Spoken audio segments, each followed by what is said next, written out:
Hello, everyone. This is Andres Restart, and I am joined by my friend Brandon. Hey, Hey, how you doing, buddy? good. You I see, you saw joined. I'm that like, timing there? You saw that yeah, timing? no, that was good. That Yeah, was good. I yeah. joined, and on my end, I was like, Andres, he's not here. And then I forgot. the intro started, and I was like, oh, I see. Yeah. I should have sent it to you like 10 minutes prior, but I forgot. Um, Mm, I don't know, man. It's like the ADHD brain. Like I'm like, all right, it's 8:20. I got plenty of time. Oh crap, it's 8:30. I forgot. Like dude, I did the same thing. I was like, oh, it's 7 o'clock. I just don't have to start till 7:30. I can take a shower. So I got enough time. But I yeah. forget that there's all these things you have to do before and after, and then you still have to get ready for things. And then I was like, oh. So I was like just ready when you sent the link, anyways. So we're good. We're good. We're Yeah, we're here, good. and this time we are actually live because last week Oh, yes. I somehow forgot about that. I thought we were live, but we weren't. Blocked that out Um, of my memory. yeah, but what's funny is that was one of the best shows in terms of like viewership. Like, Yeah. if I don't want to say ever, like it might be ever, but it was definitely up there. Yeah, Um, definitely. and the reason why it was up there was because of the Switch 2 craziness. And the Switch 2 craziness Yes. hasn't totally died off. Um, it's still there, but we had a lot of us are hoping that we might see something, you know, last week, right? And well, Yes. we did. We got the prototype leaked. Ah, yes. So now some people don't want to believe the prototype leak is real, but today, was it today or Uh, last night? Really recently, Digital Foundry came out and said that they believe it's very likely to be real, right? And yeah. this is after we got a manufacturer from China, an accessory manufacturer, who also said it was real. Hot Neka, the manager at Geekshare, said that the leak is real. Video Games Chronicle put out their report saying that their sources told them that while they can't confirm the leak itself, what the leak is showing matches up with everything they know about the console. Right. So it's one of those leaks that, I mean, we have photo evidence that looks compelling. Like, you literally look at the chipset and it matches all the manufacturing reports you've seen over the last few months. Oh, yeah. So like it's as close to us knowing it's going to be real until we know it's real. Yeah. So yeah, it's a pretty big deal leak. Um, I believe yeah, the source for the like specifications was a different source though, wasn't it? yes, that Yes. is, it does match up. The specs, Those match up super well though. they match up really well to what we've all been expecting based off Yeah. all the manufacturing And it does information match we've up with the had. pictures too, because it suggests two different RAM modules, which you can see in the picture on the board. Yeah. So, anyways, guys, we're going to be getting into the chat. But the general discussion tonight is to talk a little about what we did get last week, because it was significant. Talk about what we didn't get last week in terms of the actual Switch 2 reveal. And also talk about when we now think it's going to happen based off everything that's going on.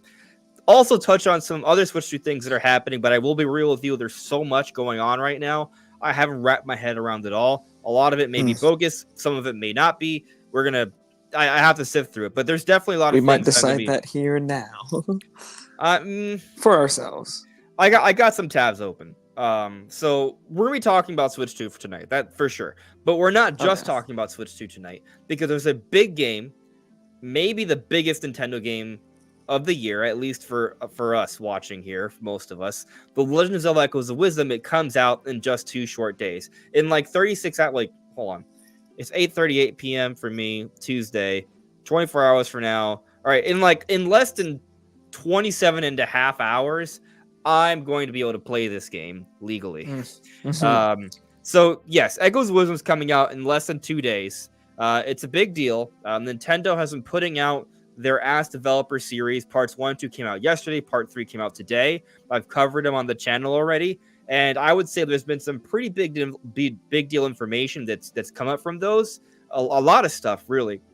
So just looking at all that, we really have so much to talk about tonight.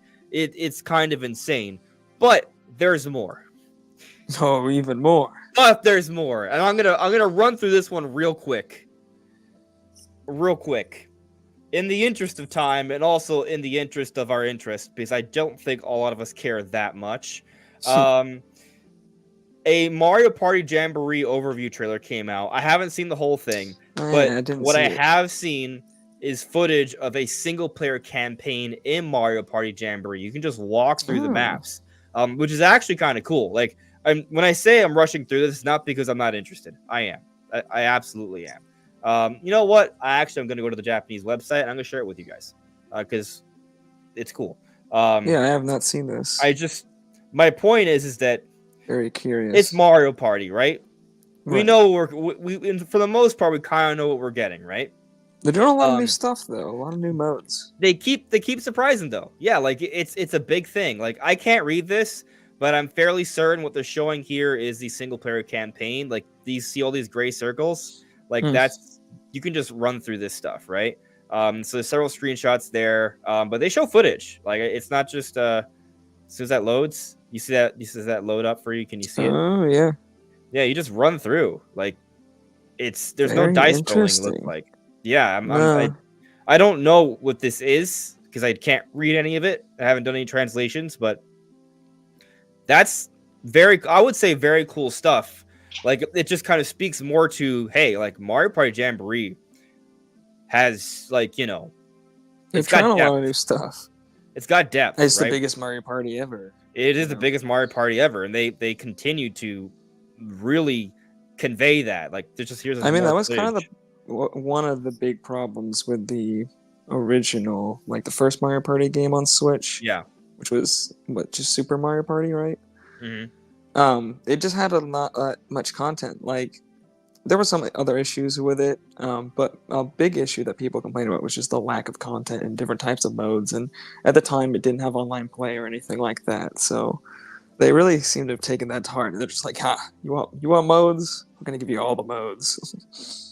And there's a whole bunch, right? Like that. This is a single player, but I can't read this stuff. But I think this is the Bowser mode. I think Kamek's Tour Guide Bowser Challenges. Yes. Well, this actually is the Koopathlon right here, right? The Koopathlon is 20. I think it's 20 players online. And 20. It seems it says there. We've talked about this stuff before, but I mean, the game is dense, right? So again, in the interest of time, I don't want to focus too much on it because we have so much more to talk about, and we can't. For the most part, it's a known quantity, but the single player stuff is a little bit of a new discovery. And yeah, I'm excited for Mario Party Jamboree. I'm very excited for this game. I'm definitely buying it. I don't know how many videos I'm going to make about Mario Party Jamboree because to the point I'm making here, I don't know what else I can say. It's got a lot of modes. There's a lot of mini games. It's going to be fun, right? So I'm not sure what else I can say. Maybe you guys have some suggestions in the comments, but yeah, that's another little thing. But beyond that, we have the Zelda stuff, the Switch 2 stuff. There's so much to dive into. So with that all said, I will ask you in the chat, everyone, if you could let me know how everything is looking and sounding. Hopefully we've been audible this whole time. Hopefully. I'd appreciate that. And let's check in with the chat, see how everyone's doing, and then we'll dive into things. So here I got a super chat from Chrono Rig. Do you think they'll stream the reveal trailer in 4K? That is a really good question. I kind of doubt it will be a stream. I feel like the thing will probably be pre-recorded and uploaded. So it might be most premiered? Nintendo Directs. By the way, pretty much every Nintendo Direct is pre-recorded, right? But it's still live. Yes, but I don't expect this to be streamed still. I don't know. I hope it's not streamed. The quality inevitably is not going to be as good. There's no real point in streaming when they can just premiere it at a much higher quality. and it's not really going to be as long as a normal direct, I wouldn't think. So I don't Yeah. see the point. I think regardless though, however they do it, it's not really answering the question. Do we think they'll reveal a trailer in 4K, right? Whether it's streamed, premiered, just uploaded, right? Like, is it going to be in 4K? I And would I hope kind of so, but I assume could yes. see it not happening. I don't think it's going to be only 1080p. I think it's going to be above 1080 It's Yeah, I think if it's a stream, I could see them doing a 1080p stream and then uploading a 4K version afterwards. But if it is just the video, then it can I would no. definitely hope it would be 4K. I I have seen companies, even like big ones like Sony, Microsoft, upload stuff not at 4K, even though the content is at 4K. So Nintendo, as kind of even less internet savvy as they are, might end up doing the same thing. But I would hope. Just for the I record, would the hope PlayStation State of Play today was 4K. streamed at 4K. Just Yes, so yes. I'm just saying in the um, past they have messed that up. 4K, 21p 60, like, I expect it to be the same for the Switch 2 presentation to Right. be All totally free. things So expected, yes. But there is the chance that no. But I would expect it. I would hope so. what we're talking about here is not about every Switch 2 game running in 4K natively. We're not talking about that. We're just talking about a YouTube No. stream showing the best possible quality. Like, I mean, for example, Yeah. the Nintendo Direct typically is at 1080 That doesn't mean every Switch game is at 1080 No. No. However, theoretically, a game could be at 1080 right? So they run it at the max possible resolution and frame rate that a game could conceivably running at on Switch, right? So I would Mm-hmm. assume the same would apply to Switch 2. Theoretically, the console can run a game at Yes. 4K, and theoretically, well, at least 60. But I don't want to. I don't even know if 120 hertz is even an option It's on not YouTube. possible on YouTube, no. But anyway, yeah, I would assume a 4K, whatever it is going to be what it is. Yeah. I would Yeah. as well. My only point is just like it may not, but hopefully. We don't know. Yeah, we don't know the answer for 100%, but I feel like it's a safe bet, but maybe I'm wrong. We'll see. Checking with the chat here. Of all the predictions we're gonna make, that feels like a relatively safe one. I don't know, but maybe that's just me. I see your Joycey J is letting me know that everything looks and sounds good. Thank you. I appreciate you, Joycey. Having hope as well. Thank you. I appreciate you. Connor, thank you. I appreciate you all. Just so we're clear. But yes, thank you very much. Yeah. Wilberforce Rooster asks, what is your guess for review scores? This would be for Echoes of Wisdom, right? That's a really good question because I think we're going to start getting review scores tomorrow.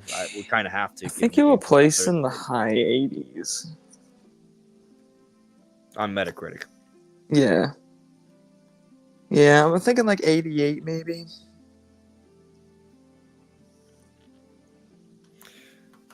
I think that'd be pretty. I think that'd be really good. I don't know what other 2D Zelda games have gone, but I'm just assuming, it won't get it. I'm gonna look up at Link's Awakening. Like, what is Link's? Just because of the 2D bias, I feel like it won't get a 90. I don't know. I think 90 is doable. Maybe. I don't know. For the record, Link's Awakening is an 87. Okay. On Metacritic. Okay. Which is a pretty high score. That is a high score. Yeah. I could see this one getting a better score overall because it's going to be a much more modern, complex game. It's a new game, right? Yeah. Like the other one was like a lot basic. It was basically built for Game Boy originally. So. I would hope it would get. I'm gonna stay with my score though. I'm gonna stay with the 88. 88? Yeah, I'm gonna stay with 88. I feel like I don't know. There's gonna be something in there that people are gonna be. I don't know. I see what you're saying, right? My take is that I look at Link's Awakening right? It's a solid remake, right? There are some technical issues, but otherwise it's just kind of a good game. Now, it's kind of Yeah, a short game, and you could and a very argue simple that game. given the price tag, like that's not necessarily the best value, right? You can make that argument. Um, I'm not making that argument. I'm simply stating Right. some may, right? It's, I mean, fact matter is a $60 game that you can beat in 10 hours, right? It's a fun experience, but it's not a mind blowing experience. Versus, say, I don't know, like Breath of the Wild, which is a mind blowing experience that is 10 times, 20 times longer, Yeah. same price. Like, you know what I mean? Like, so it kind of depends, right? But I would say, in the case of Echoes of Wisdom, with kind of that in mind, like what they're doing mechanically with the game is a completely new experience. Oh yeah. And there's going to be a lot of freedom there. I think a lot of people are going to eat that up. They're pushing the genre forward for 2D Zelda. Yeah, and based off of what I'm reading from the Ask developer stuff, like I kind of think that they're going to hit like this game is going to appeal very well to the Zelda fan base as a whole. Like it's gonna really be. I mean, not even just from the Ask developer stuff, but also from just the trailers. Like the sense I have of this game is that it's going to function like a hybrid, right? Like they are Mm. paying close attention to the story. There are some linear elements.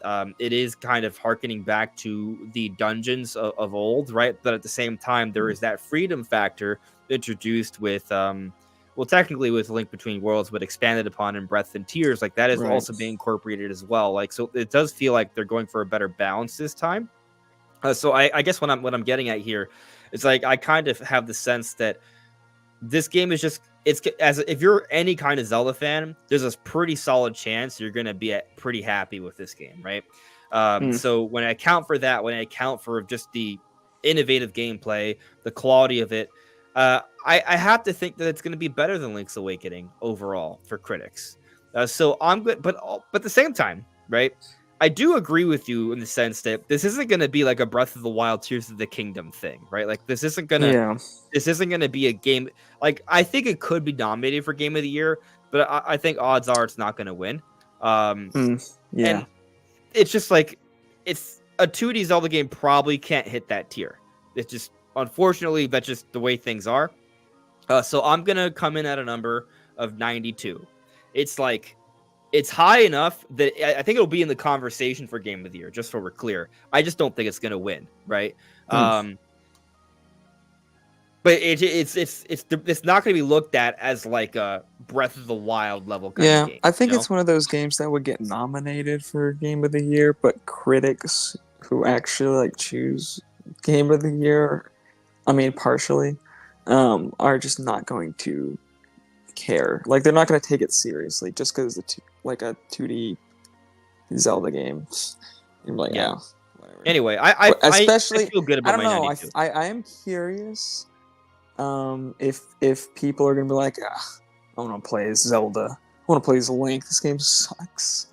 Like, Yeah. I am curious if that kind of bias will creep in. I don't. I hope it doesn't. I feel like it shouldn't really, Yeah. obviously, I but will you never say to know. your point, you're predicting an 88. This is for fun, right? Like we're predicting people's Yeah, opinions on a game. Like and the arbitrary numbers they're going to assign to it. Like it's just right. wild. But um to your point though of the 88 score, that would still be better than Link's Awakening, but only marginally better. Which I don't think this game is Yeah, actually. I think this game is going to be more than marginally better than Link's Awakening.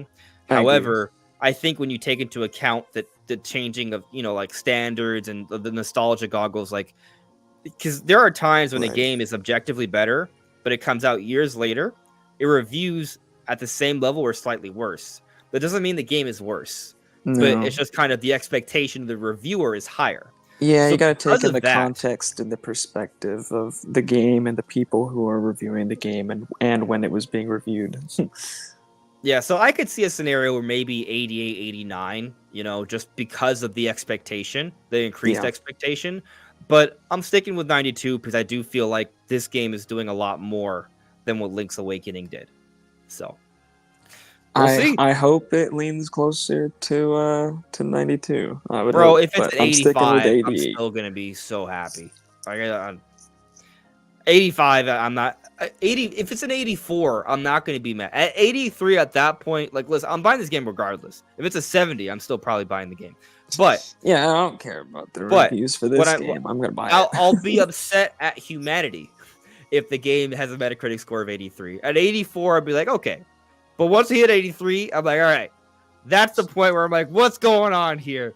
Why is everyone's opinion wrong? That I'm joking. But anyway, we'll see what happens there. Getting back to the chat, published ad speed. Nintendo's doing an amazing end-of-life rush for the Switch. In 2 days, I can pick up my Echoes of Wisdom game, Gold Switch Lite, and the Link's Awakening Zelda amiibo. The next month, Mario Party, and the next month after that, Brothership. It is pretty good. And if you're into fitness boxing, guess what? For the third time, it's coming in December. So back, you know, baby. And then Donkey Kong in January, right? So like that's yeah, they got a lineup. They definitely got a lineup. Shout outs to Boo Mini, who has gifted another membership, and welcome to Demonic Brawler for winning that membership. Yeah, the goat of awarding memberships on the channel. Exotic Donut loves the podcast. I thank you. I appreciate that. Hello there, Rainbow Love. Hello there, Lex. Luigi Mexa. Already got the game, but waiting. Still don't know if I should wait till launch day. I don't know. Depends on you. There are times when I have a game and I'm like so pumped to play it, but because I'm so pumped to play it, I want to wait until the perfect moment to play. Like I don't want any distractions. I don't want any interruptions. I want to just be able to relax and play the game uninterrupted. Yeah. And so sometimes I don't play a game immediately. There is a little bit of that. When I got home from GameStop at midnight from picking up my 2 Nintendo Switches and 2 copies of Breath of the Wild, I was way too tired. I should have just gone to bed, but I was like, you know what? I'm gonna play this. I've been waiting so long to play this game. I'm playing this game, and I should not have. I should not have. I did not enjoy I should have just gone to bed. I would have enjoyed it way more. So I feel you. Fresh in the morning. Yeah. Yeah. Published here says, was there anything exciting the PlayStation State to play today? I have not checked. I didn't really look into it either. But I did hear that there's some free DLC coming to Astrobot, which I'm interested in. And Monster Hunter Wilds, which we did get our trailer for, has a release date for February 28th. Nice. Very interesting. Does that mean Monster Hunter Wilds is not going to be coming out for Switch 2 in the beginning? Well, what if Switch 2 comes out in February? What if? Oh my gosh. What if? So the February time slot. Bro, but February 28th. February 28th is like just a week earlier than Switch 1, right? And here's the wild part. That is an interesting perspective. I did not thought of that. That doesn't really change anything in my mind too much, but it's an interesting perspective. It doesn't. But hear me out. Switch was revealed October 20th, released March 3rd. Right. If Switch 2 was revealed, say, I don't know, October 10th, a week and a half later, or about a week or 2 weeks earlier, then if it has the same window in terms of reveal to release, then the idea of a late February launch, I mean, just in terms of timing, right? If we expect a reveal to happen sooner than last gen, I'm just putting it out there. I'm not saying I expect February, right? Could happen. But I think March. What did you say? You were 5% on February? I'm 5% for February. Put that up to 6% now. Put it up to 6% with Monster Hunter Wilds. Yes, that's right. Yep, that's right. I am now at a 6% probability of Switch 2 launching in February. That's hilarious. To be honest with you, if it happened, I'd be so stoked. I'd be so happy. I'm gonna wait. I got a lot to say on this, but I'm gonna wait because there's a lot of things I want to get to before we get to that point. Right, cool. I'm gonna point at the super chat here from Mason Ripton. Thank you very much for the super chat. Mason Ripton here says, IGN gave Alien Isolation a 5 out of 10. I don't care about game score reviews. That hurts. That's fair. That's true. That's a good game. That would, 5 out of 10 seems like a pretty low score. The thing is, at the end of the day, it's someone's opinion.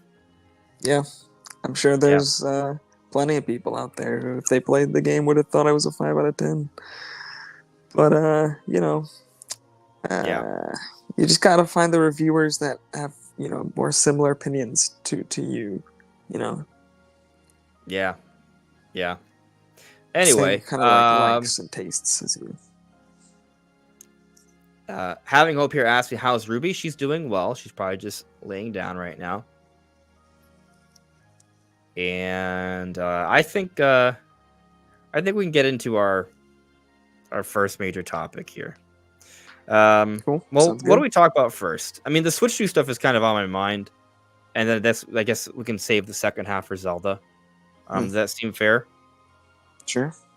Okay. Just because I was kind of like we were kind of already Yeah, we were talking. already in it, so let's Yeah. go. Um.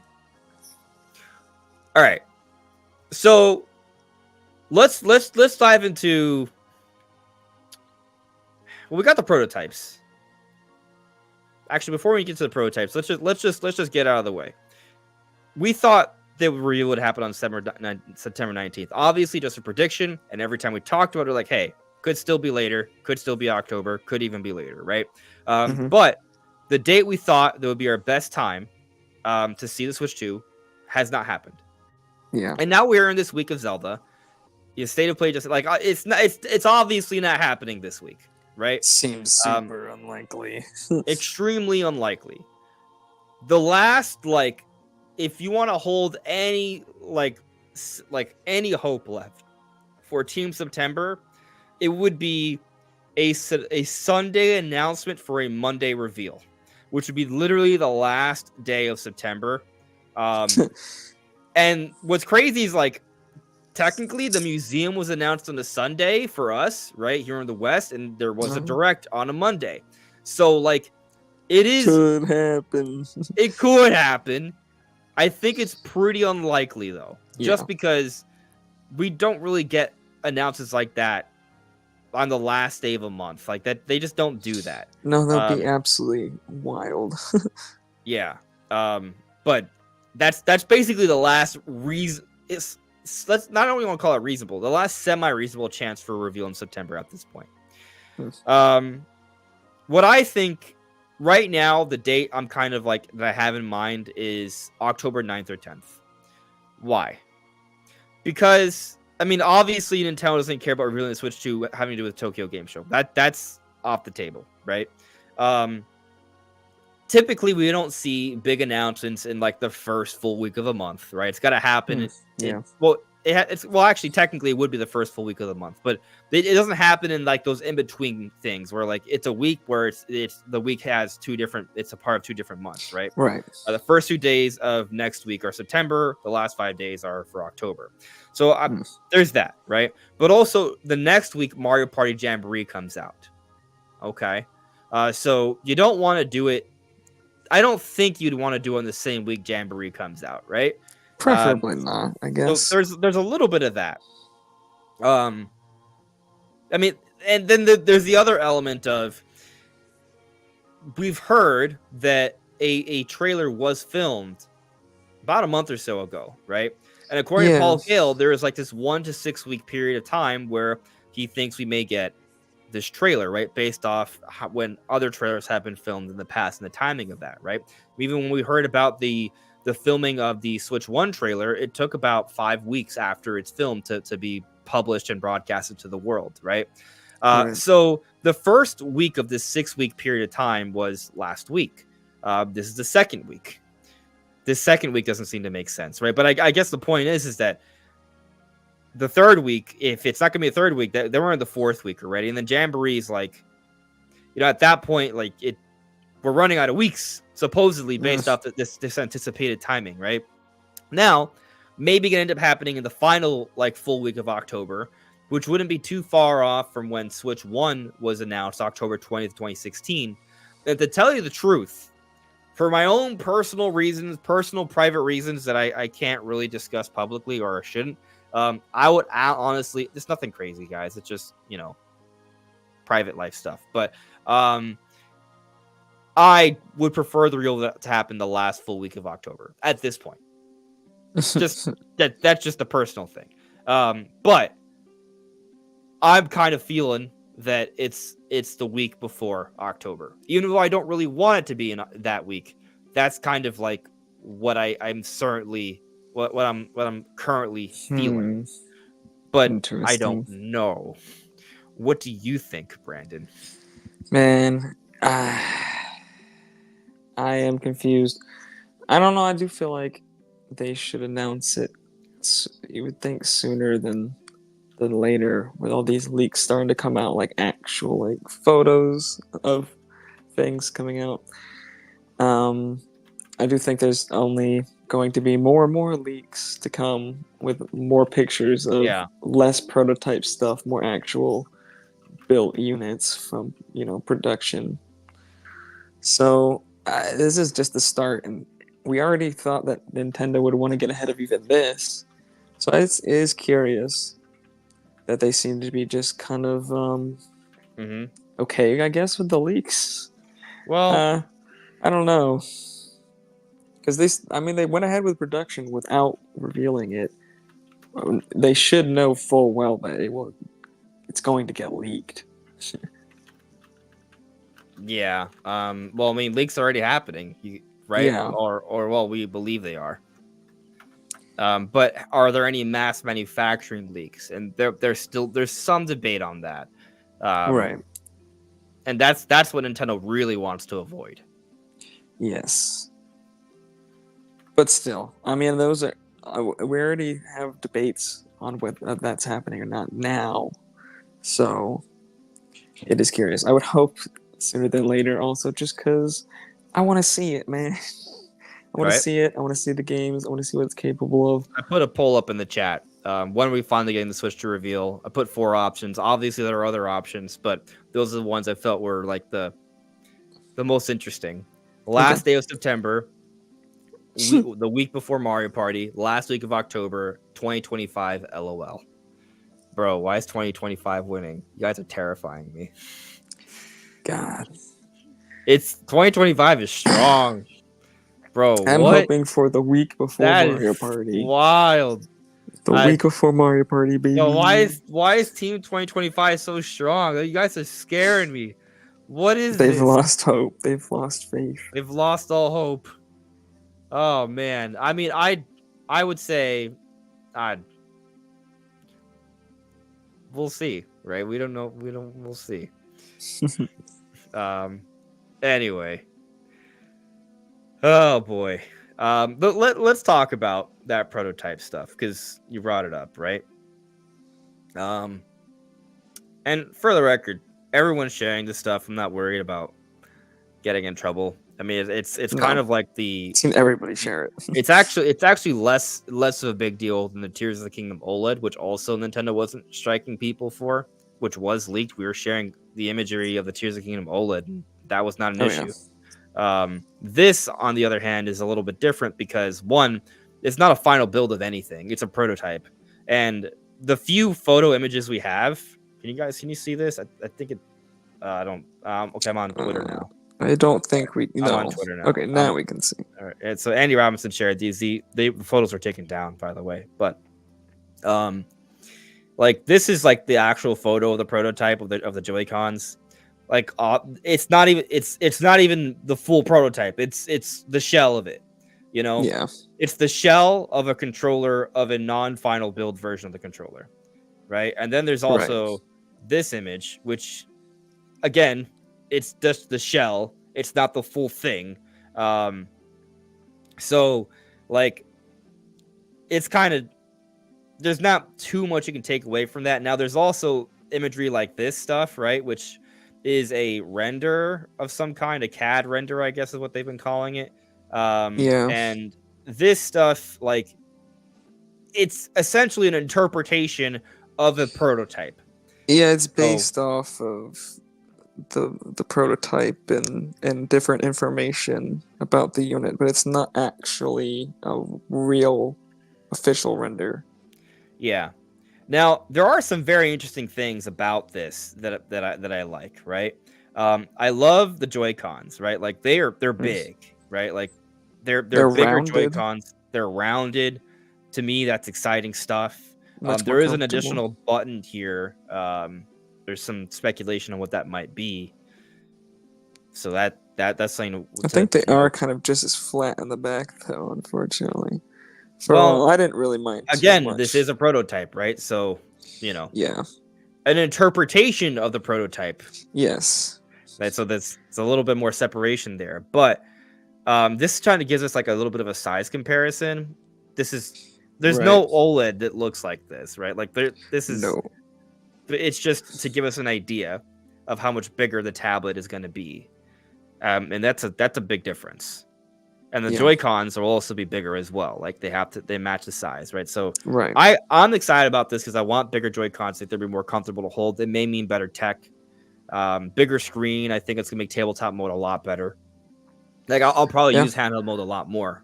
I am glad that the unit is actually going to be bigger.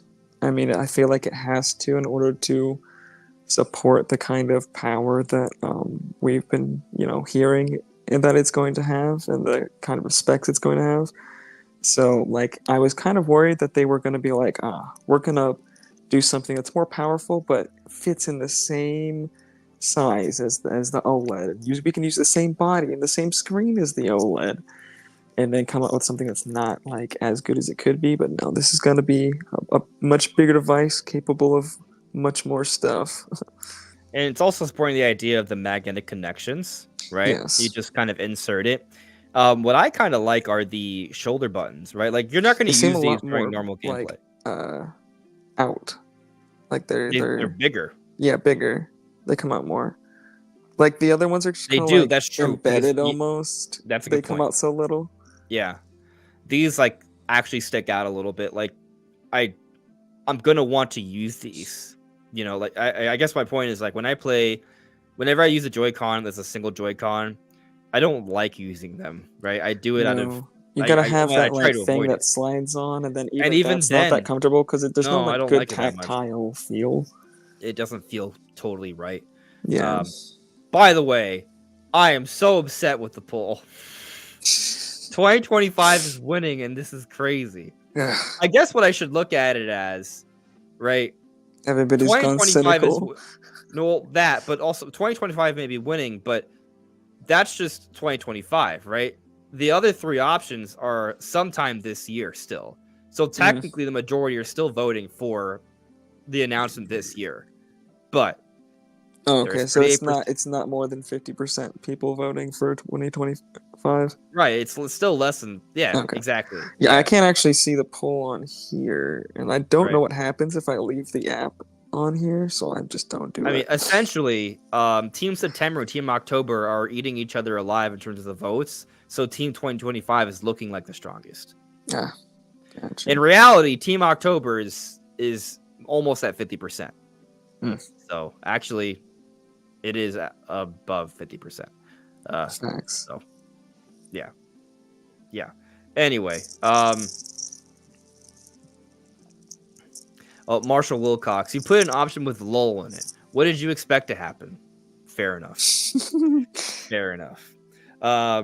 Anyway, yeah. I like the SL and SR buttons. I think that's going to be an improvement, for sure.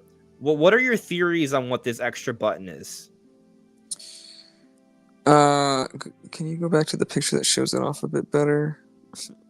Is this not better?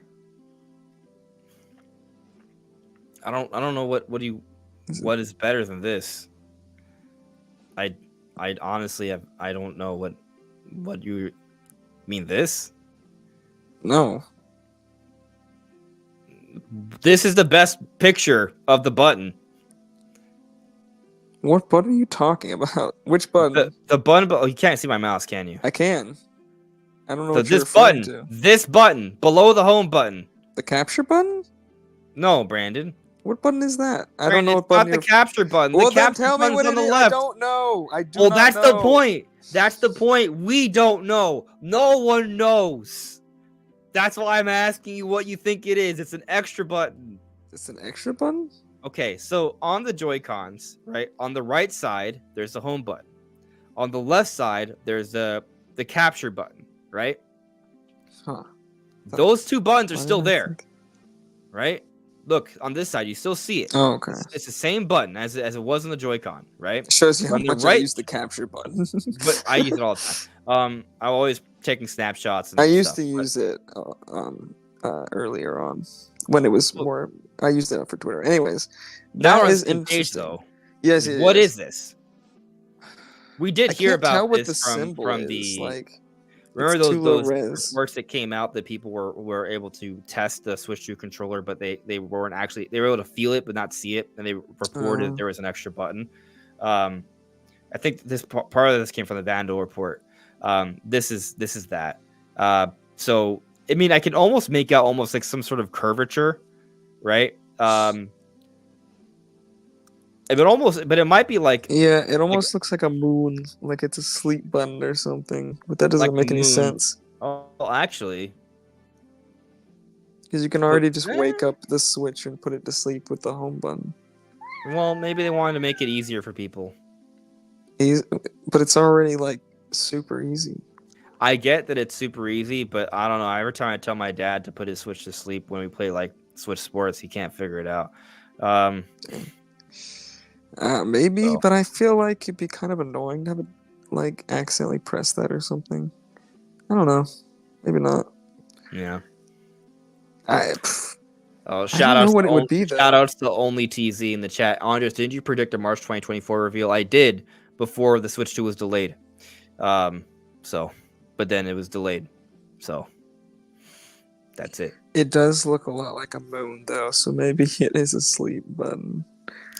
Yeah. But it's super hard to tell. Maybe it's more like a wave or like sound. Can you button. take the image and put it in another tab and zoom in? Should be able to right click on it.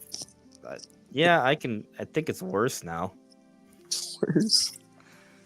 How is that possible? It should be the same resolution image. I mean, bro, I'm doing it, but I don't think it helped. You're looking at it, right? Yeah. Zoom in more. Oh. You want me to enhance more? Enhance. I just want to get like a big picture view of the button. All right.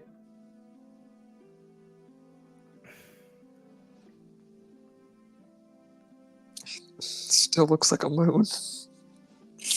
It looks like a moon. Yeah. Like it looks like a moon. Pretty much. It's probably a sleep button. I mean, you can tell that the pixels. Kind of boring. There's clearly like some. We're losing some data here, right? Like we don't have, like even if you look at the home button, like you can't clearly make out the entire home button either. Maybe it's a C for connect, and it connects to something. I don't know. I have no idea what it would connect to. I kind of thought of it as like it's a communicate button, like a button to record your voice or to like speak. Oh, that'd be interesting. Because they can have voice chat. I don't. Or as LeVar Hollis says, it's the microphone mute button. Yeah, maybe. That could be. We saw in the specs there's supposed to be a microphone in the controllers in there. Several people in the chat are suggesting a camera like Netweed and Lex. That's interesting. 5060Y says cast would be the best case scenario. What do you like? Cast? Oh, like I guess casting the Switch image to the television.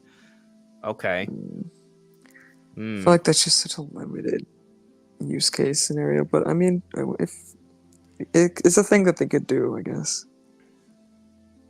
Maybe it's a self-destruct button. That's my prediction. I think you figured it out. Hit the nail on the head there. Crack the case. Yeah. But there is another extra button on the Joy-Cons, or am I stupid? On the back of them? Yeah. You're stupid. Let me see the back of the Joy-Con. I'm kidding. You're not stupid. There is another button. It's not really a button. It's more like what is it? That's what I thought you were referring to. I'm like, I can't see it barely in this picture. This is like a disengage button. I have no doubt that's a disengage button. Oh yeah, that makes sense. Because they need a new type of disengage. I don't have my Joy-Cons with me. Yeah, and it only makes sense to hold it from the side. But I thought maybe it was extra button. All right. All right, look. So this is Right. not. Can you see it on camera? Oh, I'm gonna stop sharing for a little bit. I mean, that was pretty much everything. You see this, right? This is a third party controller, right? But it's a Yeah. Joy-Con. The disengage buttons are always here. Yeah. It's right. And the thing is, when you're holding it, right, you're never actually gonna touch the disengage button. It's like the Right. perfect spot to never touch it. It's gonna work the same way on that Joy-Con. And I think it's just actually bigger and more pronounced. So It like when you're is. not that way, when you're trying to like take this off, you're not like like struggling. It's just like okay, Right. pop off. So that's kind of what I That makes anticipate sense. there. Yeah. Cause Oh, I just thought it actually, was in a weird position. I was like, you can't hit this from like any angle. there is something else I didn't show, which I guess is worth showing, and that is this. So notice here, Oh, you see yes. a C button port, a USB-C port. Yes.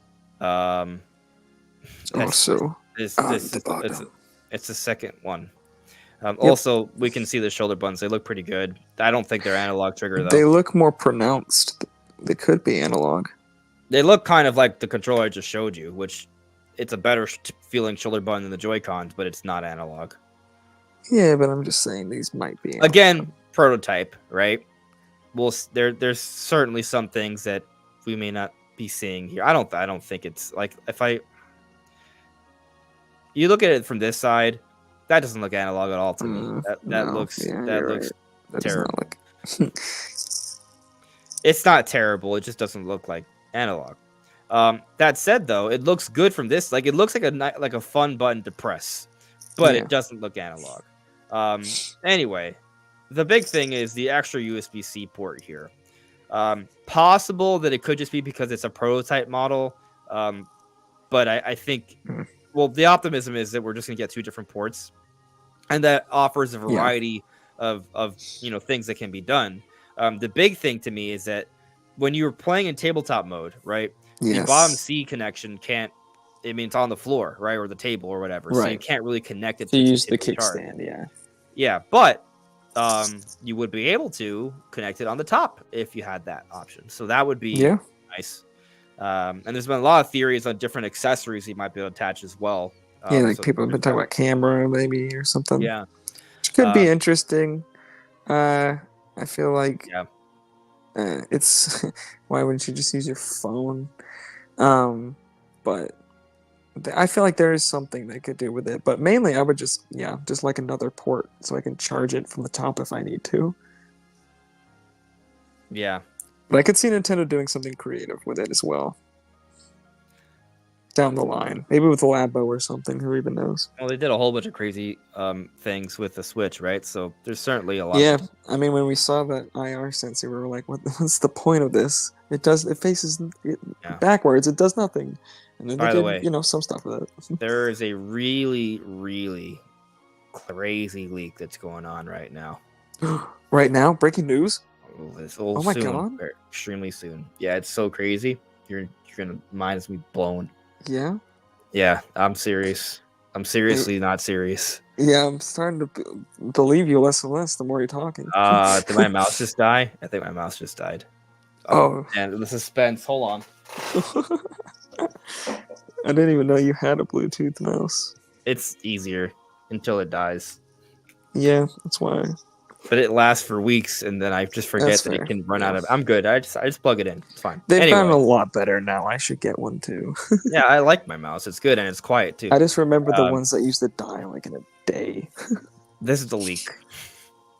Netweed09, thank you for pointing this incredible thing out. Funny enough, have you heard, Andres? The Earth will officially have 2 moons in October, November. I have heard.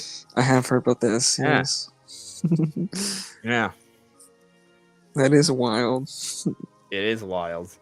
Just gonna temporarily have 2 moons, bro. 2 moons. 2 moons.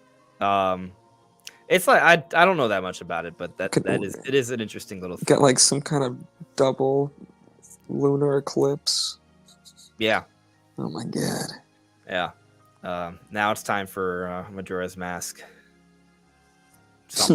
Yeah, the smaller moon starts to crash into Earth. Yeah. Anyway,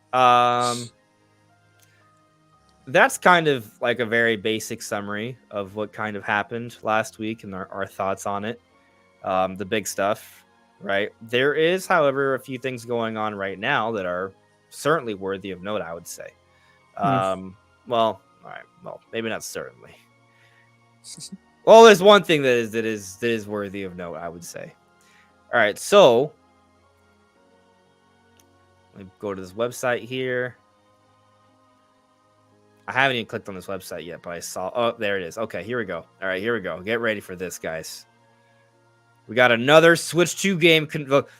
This is like the Ooh. 4th time we've had the first Switch 2 game confirmed.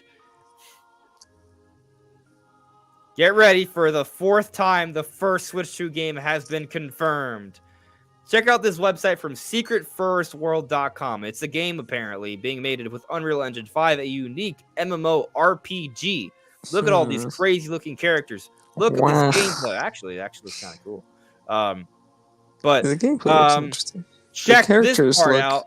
Something. Playing Whoa! everywhere. Get ready for an unforgettable adventure in this MMORPG powered by Unreal Engine 5. Available on Steam, PlayStation, Xbox, and Switch 2.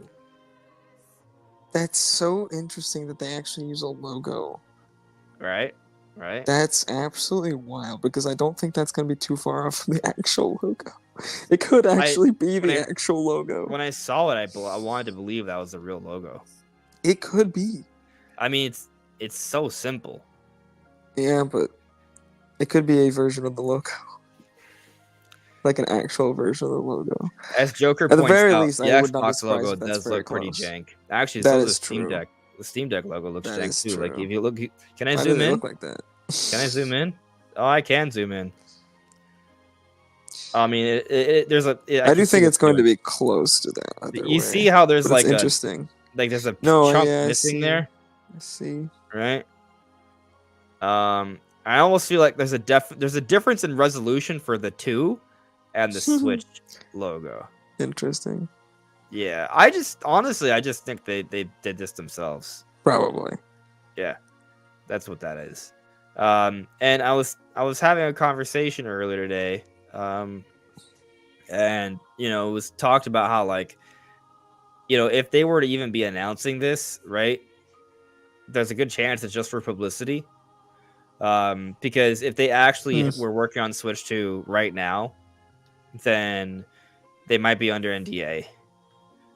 So then to just blatantly put a Switch 2 logo, I don't know. Well, maybe it's like a loophole or something where they're putting a Switch with a 2, but they're not saying what it is. I'm not sure how that would work, but and it may also be the case that they intend on eventually releasing it for Switch 2, even though they may not be currently developing it for Switch 2. They might, I don't know. There's a few different possibilities there, but it's interesting, and I'll tell you what. If the logo did look something like this, but cleaner and more professional, I would actually be all about it. I'd be all about it. So, that would be nice. Also, shout outs to the poll. 2025 is only at 30% now. Although it still is the winning category overall, right? Where Team October is divided between 2 different weeks, and they're splitting the votes there. But the last day of September has gained some traction at 17%. It was like at 11 earlier. What? Yeah. Okay. You guys are holding out hope. Team September, never give up. Never give in. Fight to the end. Fight the good fight. Anyway, I don't think we should take way much from this. I think that this game will probably eventually come to Switch 2. But I don't think that's the actual Switch 2 logo, even though maybe the logo ends up looking similar. But I do think it could look very similar, but I don't think it's the actual logo. Yeah. It'd be funny though. Now, another interesting story that came out today, Universal Nintendo reported Nintendo Switch 2 reverse engineering of the current Switch firmware reinforces indication of backwards compatibility on the next console. So if we scroll through here, let's see here. And yet another batch of new information found that points to path Nintendo may be taking in relation to successor to the Switch. A group of hackers have continually reverse engineering, blah, blah, blah. So in the 18.0 firmware, let's see here. They found some things, right? I'm clearly skimming poorly. Anyways, as explained by user Pokemaniac on Family Boards. Are you trying to show this? Because you're not. Oh, well, that explains why. Okay. Anyway, yeah. So, thank you for pointing that out to me, Brandon. Co-hosting hard today. I got you. Anyways, so yes, this is his article from Universal Nintendo, right? You still heard me say it, you just didn't see the visual. As explained by user Pokemaniac on the Family Boards forum, specifically, the update appears to have added support of a new type of mount points, basically a way to expose system files to games classified as compat. I don't really understand this stuff too well, just so we're clear. Maybe you do. But amongst some of these hypotheses raised by the user himself that can be considered in this new file mounting system aiming at the compatibility between software and hardware are the inclusion of higher quality graphics for Switch 2, shader cakes, or caches. Caches. Thank you. Both from the developer and Nintendo itself. Assuming Nintendo uses unified file systems for cross-gen games, they could be used to emulate the PlayStation Xbox approach by making some files available contextually. Examples: Switch 1, games with render files and A performance. Switch 2, games with render files and B performance. Protection for certain critical Switch 2 files from piracy or emulator developers. So a lot of this is speculation, but it's speculation based off the latest firmware update. I like the idea of, them having two different versions for a lot of their games. I mean, we've talked about that. Yeah. We expect backwards compatibility. The real question is, what type of backwards compatibility, right? Is it going to be everything, your cartridges, all digital downloads, everything associated with your Nintendo account? And if so, do some games see enhancements? And that's where there's, a little bit more debate, right? I don't think anyone's saying there's not going to be any backwards compatibility. I think most of us expect it. My personal, honestly, I'm taking a little bit of a step back on my confidence level on enhanced backwards compatible games. Like, I think there's going to be some. Some. But for example, the one about Xenoblade Chronicles X, I'm going to be a little bit more concerned about that one, right? Because that one's is supposedly a leak coming from Midori or Ryan from the Bronx. And the reason why I'm taking a little bit of a step back from that one is because I feel like the account we have now from Ryan from the Bronx, I need to take a closer look at everything they've been talking about. Basically, they initially suggested that Switch 2 was getting revealed in September, right? When they replied to Bilbo Kun, when he said, Bilbo Kun had replied to Chris String, who was talking about how he heard from developers that something Switch 2 related would be happening this month. Bilbo Kun challenged that, right? And then Midori, or Ryan from the Bronx, replied to that thread and said, really? Now, maybe you could make the argument that what he said really to was something Switch 2 related happening this month, but not necessarily the reveal, because all he said was really, right? Recently, though, like, was it today? I think it was today. Midori said something on the Switch 2 reveal. But I guess did he take down his account again? That's all. That's a whole other thing. Like, this dude's privating and unprivating his account every 2 minutes. Is he really gone again? No, I think he's here. I think my Twitter's just being weird. Yeah, my Twitter's just being weird. Oh, okay, cool. Okay.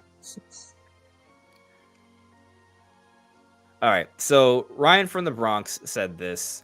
Please note, there will be no mention of the Nintendo Switch successor during any of the presentations throughout this week and the coming week, which you could argue implies that it is the week right before Mario Party, right? You could argue that.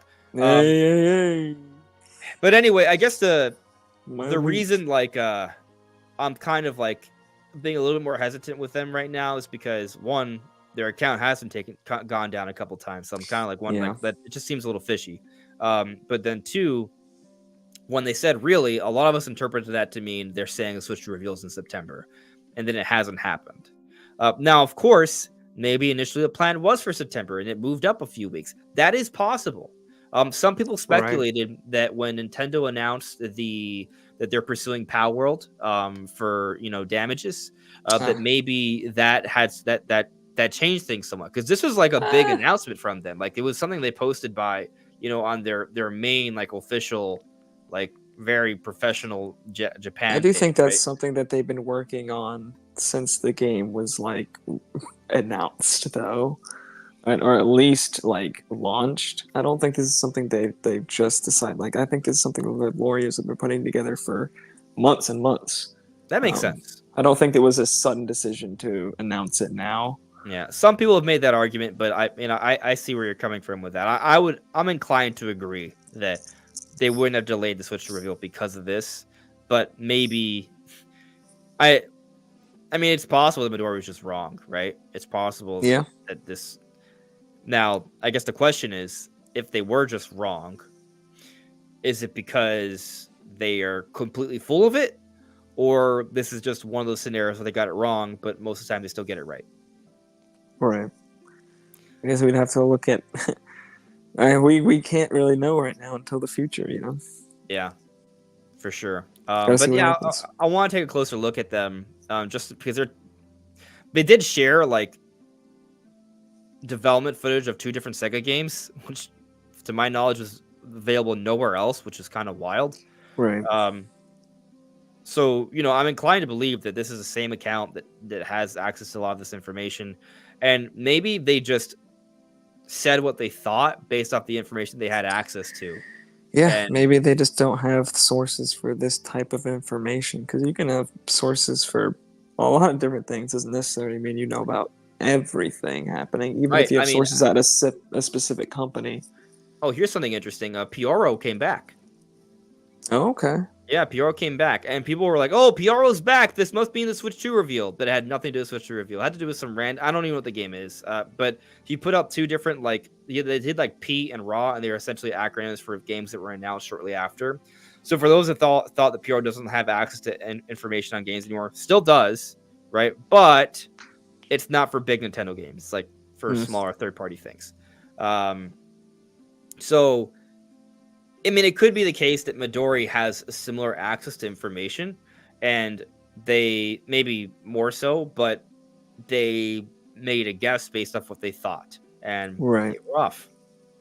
I don't know. I do know, and Nintendo Prime said this publicly, that he has been in contact with Ryan from the Bronx, right? And Okay. he talked about in a recent video that um, he had double down on that really comment having to do with a Switch 2 reveal this month, right? So that's Hmm. supposedly according to Nintendo Prime. Um, so and now what he's stating is to the contrary, seemingly, right? Um, Right. I mean, I guess if you really want to like, I mean, here he says, please note there will be no mention of the Nintendo Switch successor during any of the presentations throughout this week and the coming week. If they just drop a trailer that, like, next Monday, see, there was no present. I don't think it's that. I think even if they just like shadow drop the trailer, you can still count that as a presentation. It's just Yeah. not the presentation you may I have had would at the time. consider this statement to be wrong if Yeah, any if the reveal did happen in any shape or form. I agree. Right? I mean, if I agree. So I don't know.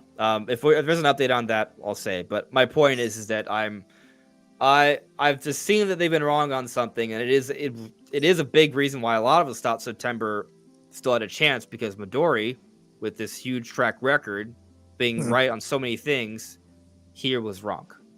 So, Right. it's something to point out. I feel like we covered most of the Switch 2 stuff. Oh, there's another thing, actually. Okay. There's a rumor. People are reporting on. This is another one where, I've seen Moore's Law is Dead. There seems to be some shakiness with that one, but according to Moore's Law is Dead, the Switch will have better battery life. The Switch 2. So It is interesting because the prototype image seems to show the battery being not super big, but I do feel like that is probably I not mean, it going to wouldn't be be the a final better product. battery life. It would be more about, I guess, like power consumption and just efficiency. I mean, I guess it could draw. I don't think it's going to draw less power than a Switch OLED. I don't think there's any universe where a Switch 2 draws less power than a Switch OLED. Like if it's going to have better battery life, I think it would need to have a significantly bigger battery to do that, which it's going to be a bigger unit, so maybe it has the room for that. So maybe it does end up. I would be surprised if it even has as good battery life as a Switch OLED, to be honest, and doesn't have something more comparable to the original Switch. But we'll see. Yeah, Maybe we'll have a nice big battery that will get us closer to that OLED numbers. But more than OLED, I would be shocked. That'd be a I agree. miracle feat of Yeah, engineering. my expectation is the battery life will match OLED. That's my Mm. expectation. Yeah, I agree. Which is better than the original, so that's I fine. kind of expect it will be a little bit worse than OLED, but comparable enough. Okay, that's fair. Um, but I don't know. I think we kind of ran through a lot of Switch 2 stuff. There are some bigger things, right? But I think that perhaps the biggest thing is that a lot of us are. Well, I mean, there's the leaks of the prototype, and then there's the specs, right? Like there's good Yeah, things there, but we kind of touched on it. there are good things. And hopefully we Oh, get a reveal in one October, I guess. But interesting thing about the specs. I don't know if I ever mentioned this. Have we talked about the specs in a podcast before? My sense of yes, time. Okay, we have. I'm sure we have. I don't. Not the latest ones, but the latest ones matched what we've discussed in the Yes. past, like the Okay. 12 Well, so gigabytes of then I haven't RAM, talked about the this stuff. faster, the UFS 3.1 flash memory. Like those are all really good things, Something right? interesting in the specs. It does confirm that it has HDMI 2.1 support, Yes. which So means HDR specifically support, 4K, HDR 4K at 120 hertz, 120 hertz. right? Yes, which is interesting because I wasn't sure if they were going to support that because I obviously there's going to be games like The Tourist that run at 8K on PS5 and Xbox Series X that are going to be able to run it at 4K natively at 120 FPS on Switch. So, and I was curious if games would have like 120 FPS support because even if you're not running it natively at 120 FPS, and even if DLSS is only scaling it to 1440p, likely the console will want to upscale to 4K anyways before outputs the TV. So you still need HDMI 2.1 to do 120 hertz unless you straight output 1080p.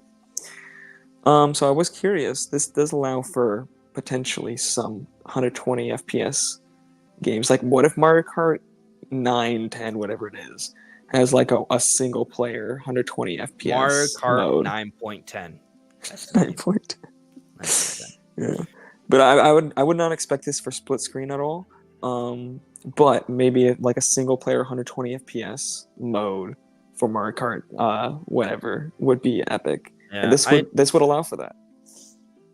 I that would be.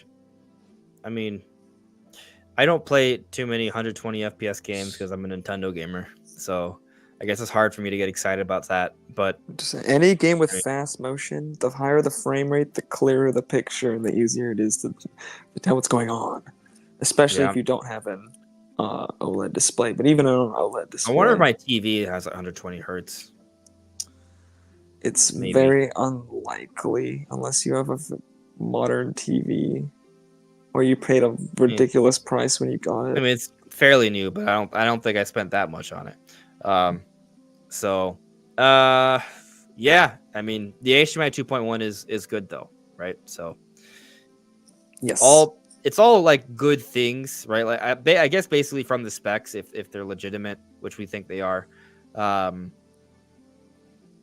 it's kind of if it matches basically everything we're seeing from the Switch 2 prototype, the specs, like all this stuff for the most part, matching our expectations, Yeah. our optimistic expectations, Yeah. but our And it's all expectations, good. right? Like I was not sure like the 12 gigabytes of RAM thing is huge. Because if they go for less RAM, that's going to not only kill any hopes of ray tracing, but even make doing things like DLSS hard to do. So Right. having 12 gigabytes of and especially having RAM that's like got good bandwidth, like this seems like it's going to be significantly faster than the RAM, obviously, that we have in the Switch. But it's going to be much more comparable to what we would expect to see from more like the Series S. So it's What you it's call me? it's huge. What It's you call huge. me? This what? What you call me? I ain't call you none. All right. I'm just kidding. Let's move on. I am going to end the poll. I'm going to end the poll. I'm ending it. All right. So, poll came in 139 votes. When are we finally getting the Switch 2 reveal? And perhaps because I put an LOL, 2025 LOL, 32%. So the winning vote is 2025. However, the other three categories together are still sometime in 2024.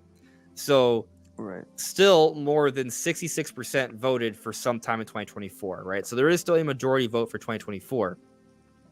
And so the second place vote, splitting the October vote, the week before Mario Party is at 25. The last week of October is at 23. And then Team September fighting as hard as they can the last day of September at 17%. Yeah, I'm definitely blaming it on the low, Lex. That is it. That's how I'm gonna sleep tonight. By just like telling myself, man, you shouldn't have put the lull. Shouldn't have done the lulls. Yeah. Anyway, let's see here. Okay, I got a couple super chats to get to here. So, Boo Mini, thank you for the super chat from earlier. How's everyone doing regarding Echoes of Wisdom spoilers? I'm personally limiting the content that I view on YouTube. So I haven't engaged in any Echoes of Wisdom. I haven't engaged in any Echoes of Wisdom spoilers myself. I do plan to avoid. I mean, literally, the game comes out on Thursday. We're so close, right? Right. So and in case it's not clear, I'm not covering them in my videos, right? I think most of you understand the difference when we're talking about like a Switch 2 prototype leak versus, the entire game being illegally dumped and like shared. Like that's those are two very different things. So no, I'm not covering that at all. I am seeing comments of people like, "Oh, I've already been playing the game. Playing the game for 3 days. Been playing the game for 5 days. Oh, the game's great. Oh man, but yeah. So there are people that are saying things, but I haven't been spoiled on it yet. Fortunately, I actually think spoilers have been the spoilers for Echoes like Tears of the Kingdom spoilers were way crazier. But I also think the hype for Tears of the Kingdom were so wild that we were just like, yo, what is this mysterious mammoth of a game, right? And so people started saying some wild stuff like, oh, this game has like 3 different maps and it's huge with tons of dungeons and I mean, there's some truth to a lot of that, but yeah. I'm avoiding Echoes. Technically, it does have 3 different maps. So sky, the ground, the depths. Depth. Yeah. So no spoilers on the channel. Avoiding them. I haven't really been spoiled yet. I've just seen some people be excited, that's good. Yeah. I haven't seen any spoilers. I haven't really. I don't really worry about that with too many things. Like a lot of the people I follow just are not gonna share spoilers, and I just tend to not go on to like the not following tab on Twitter. I stay within my group of like people I need because everything else is a hell. Yeah, some weird stuff out there. I agree. Aaron Raffs, been a member for 8 months. Good evening, Andres Restart. Checking in and still having a good time with your videos, working long hours and keeping up with your streams. October 2024. Thank you for checking in, Aaron. I appreciate that. It does look like October 2024 is the time. for Switch 2. Although according to the Hopefully, poll, fingers crossed, and my 32% think toes. otherwise. Laughing out loud. Daniel Vargas with the super chat. Thank you for the super chat.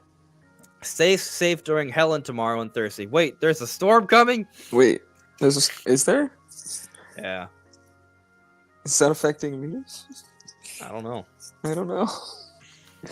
The last time a hurricane came in, I didn't know about it either. Tropical storm is coming. Is coming. Interesting. I'll be all right. House is very well protected.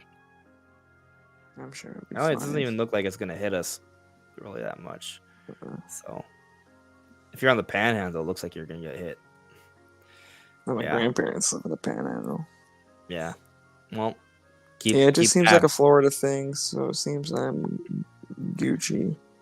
Yeah. Except for your grandparents. Well, yes. Well, yep. Thank you for pointing that out, Daniel. Appreciate that. And Brandon should probably check on his grandparents. Anyway, Yeah. coming back to the chat for a little bit. Velociraptor Ghost. Look, the only things I watch on YouTube aside from Andre's 3-star Nintendo Prime are War Chants of the Republic Commando, TF2 Sams, and Metroid speedruns. Some good content. Scrolling through here. Having hope. When do you think we'll get an update on Metroid Prime 4 Beyond? I'm thinking possibly at the Game Awards. Yeah. Could be at the Game Awards, but I think maybe a little bit earlier than that. I agree with Brandon. I think we're gonna get our next look at Metroid Prime 4 during the Switch 2 reveal. Yeah. You know, something I didn't really speak on, right? Fact of the matter is, we haven't gotten the first party goods for this part of the year. Mm. We always get Yeah. the first party goods at this time of the year, September, which is one of the bigger reason why I thought the Switch 2 reveal was in September, because of everything that happened in August. They moved everything Right. up. That was the biggest thing for me personally. I was just like, why are they not going to have an event in September? They could have always still have had the an event in partner September. showcase in September. Like based off how things have gone. At this point, it doesn't feel like they moved things up for any particular reason. Like, well, I mean, obviously there was a reason, but not maybe related to it was Switch 2 just potentially. you could still look at it as maybe it's just them. It is about Switch 2, right? It is, but it doesn't necessarily equate to all the reveals in September. It could be that they wanted to get things out ahead of time. They got their partner showcase out, but then they've also pushed up a lot of their marketing for Mario Party, Zelda, Brothership. I mean, we just got an overview trailer for Mario Party, and some people have noted that it seems a little bit early for an overview trailer for Mario Party in the week that Zelda's coming out. And it might just be because, well, they're getting that all done now because they got something they're else to worry revealing about. it the week before. Could be. It's all lining up. The week before. Yeah. But anyways, you know, we talk about that, right? Because Brandon and I still think the Switch 2 reveal is happening this year, right? Like, yes. Again, like it was we've been talking about this 1 to 6 week period, right? Or rather, going further back, like, you know, I've talked, you know, as we've gotten closer, it feels like we've gotten closer and closer to the right time, right? But you know, for a while, I've thought the reveal would happen sometime between August and October, right? August was me being very optimistic. September, October was kind of like, you know, it is what it is, right? Yeah. And so when we get the Switch 2 reveal, I expect to see Metroid Prime 4 in there. I know some people still think Prime 4 is not a cross-gen game. Believe what you want, but I think it is, and I think we're seeing it in the trailer. Now, if it's not, do we see? I think regardless, there's a good chance we see Metroid Prime 4 at the Game Awards. It makes a lot of sense to show off a game like that. Typically, when we see a Nintendo announcement at the Game Awards, it's something that's already known. So we got that going for us, right? Metroid Prime 4 is already known. And by known, I mean, like, we've already seen some look at it already, right? Like, we don't, from Nintendo, we don't normally get the first look. I guess there's no hope that the reveal trailer would have been at the... No, but can we get an update? Yeah, we can get an update.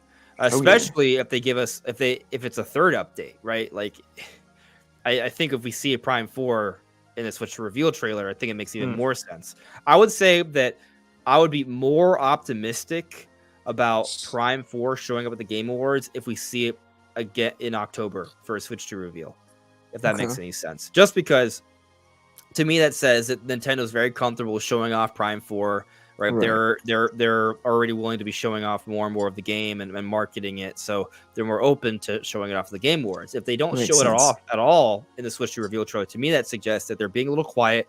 They're waiting until they're closer to do the blowout, right? So Yeah. that's my thinking there. But yes, I think there's a good chance Prime 4 is at the Game Awards.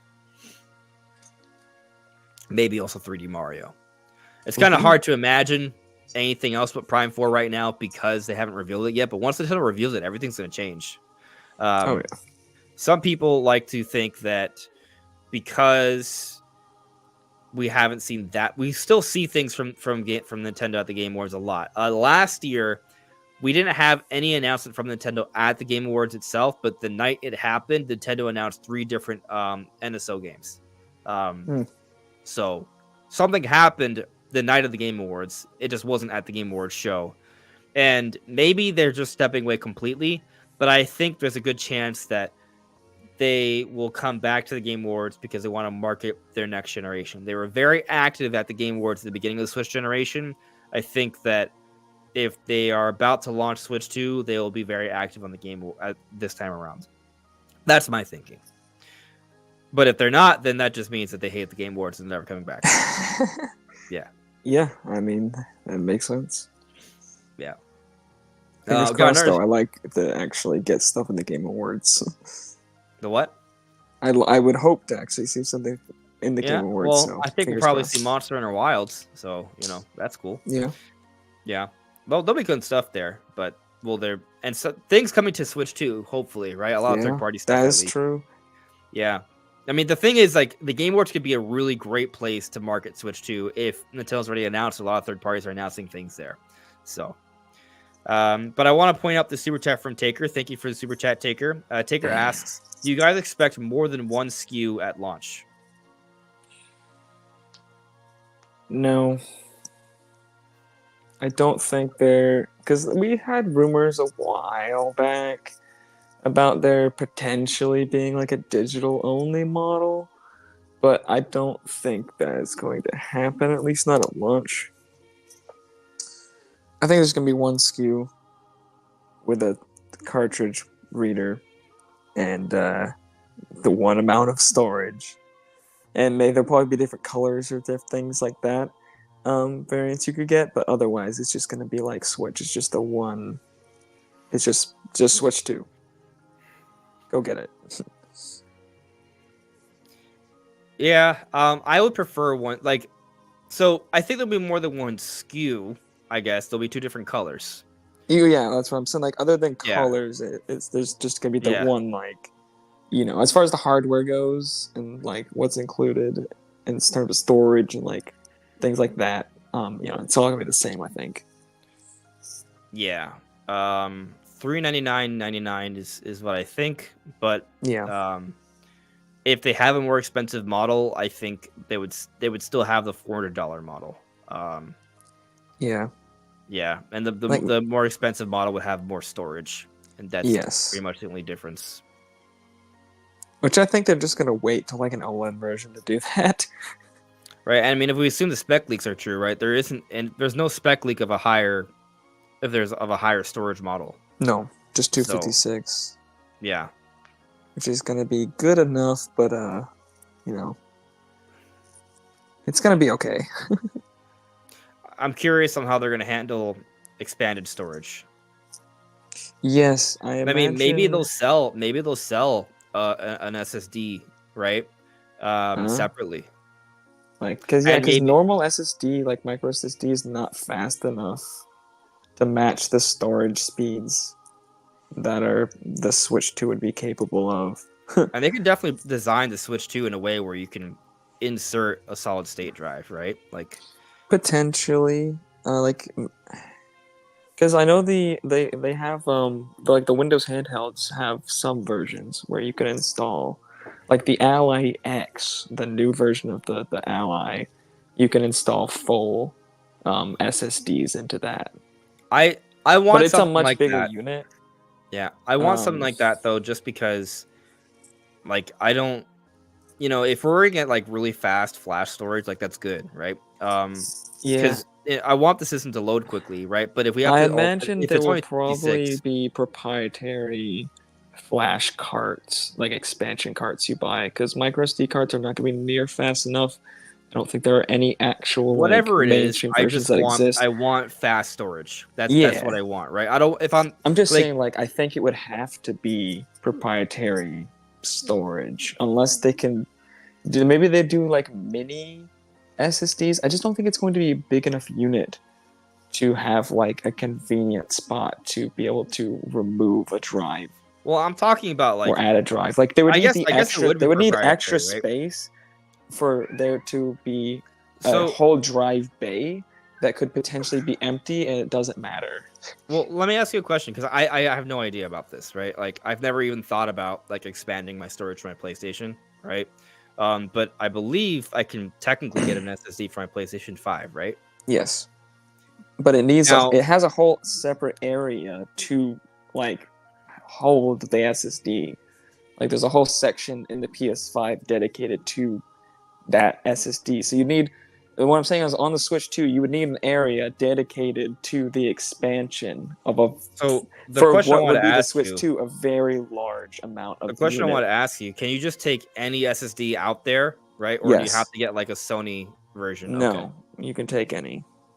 Like I don't listen. I It don't just has care to if it's meet the minimum Nintendo, if it's specifications. the Nintendo version, right? Like if it has some sort of special Nintendo SSD, right? I just want the option to have fast storage because 256 is not enough. I'm just Because if saying, I like, have to, I'm not sure that anybody makes something like that. Like, I don't think that really exists on the market that would be fast enough while also being small enough to work like the SD card does. Or even, yeah. I just don't think there's going to be enough space to have But you just open understand why space in the I unit. want it though, right? Because I want the Right. Switch 2 to be fast, and if I have to start relying on a micro SD card eventually, kind of takes away from that, doesn't it? Well, no, what I'm saying is I don't think micro SD cards are going to work on this system. Like maybe for backwards compatible stuff, but I don't think you're gonna be able to run Switch 2 games off a micro SD card. They're just not fast enough to meet the kind of specifications like that the drive or the actual like flash storage in the unit is going to be able to reach. Not even close. Like So the max speed on a micro SD card is 1/21th of the speed of the flash storage and the do you remember the specifications given on Switch. Like do you it's remember the 20 GameCube memory times cards? slower. Remember the GameCube memory cards? Yeah, I remember GameCube memory cards. Those are cool. Those were cool.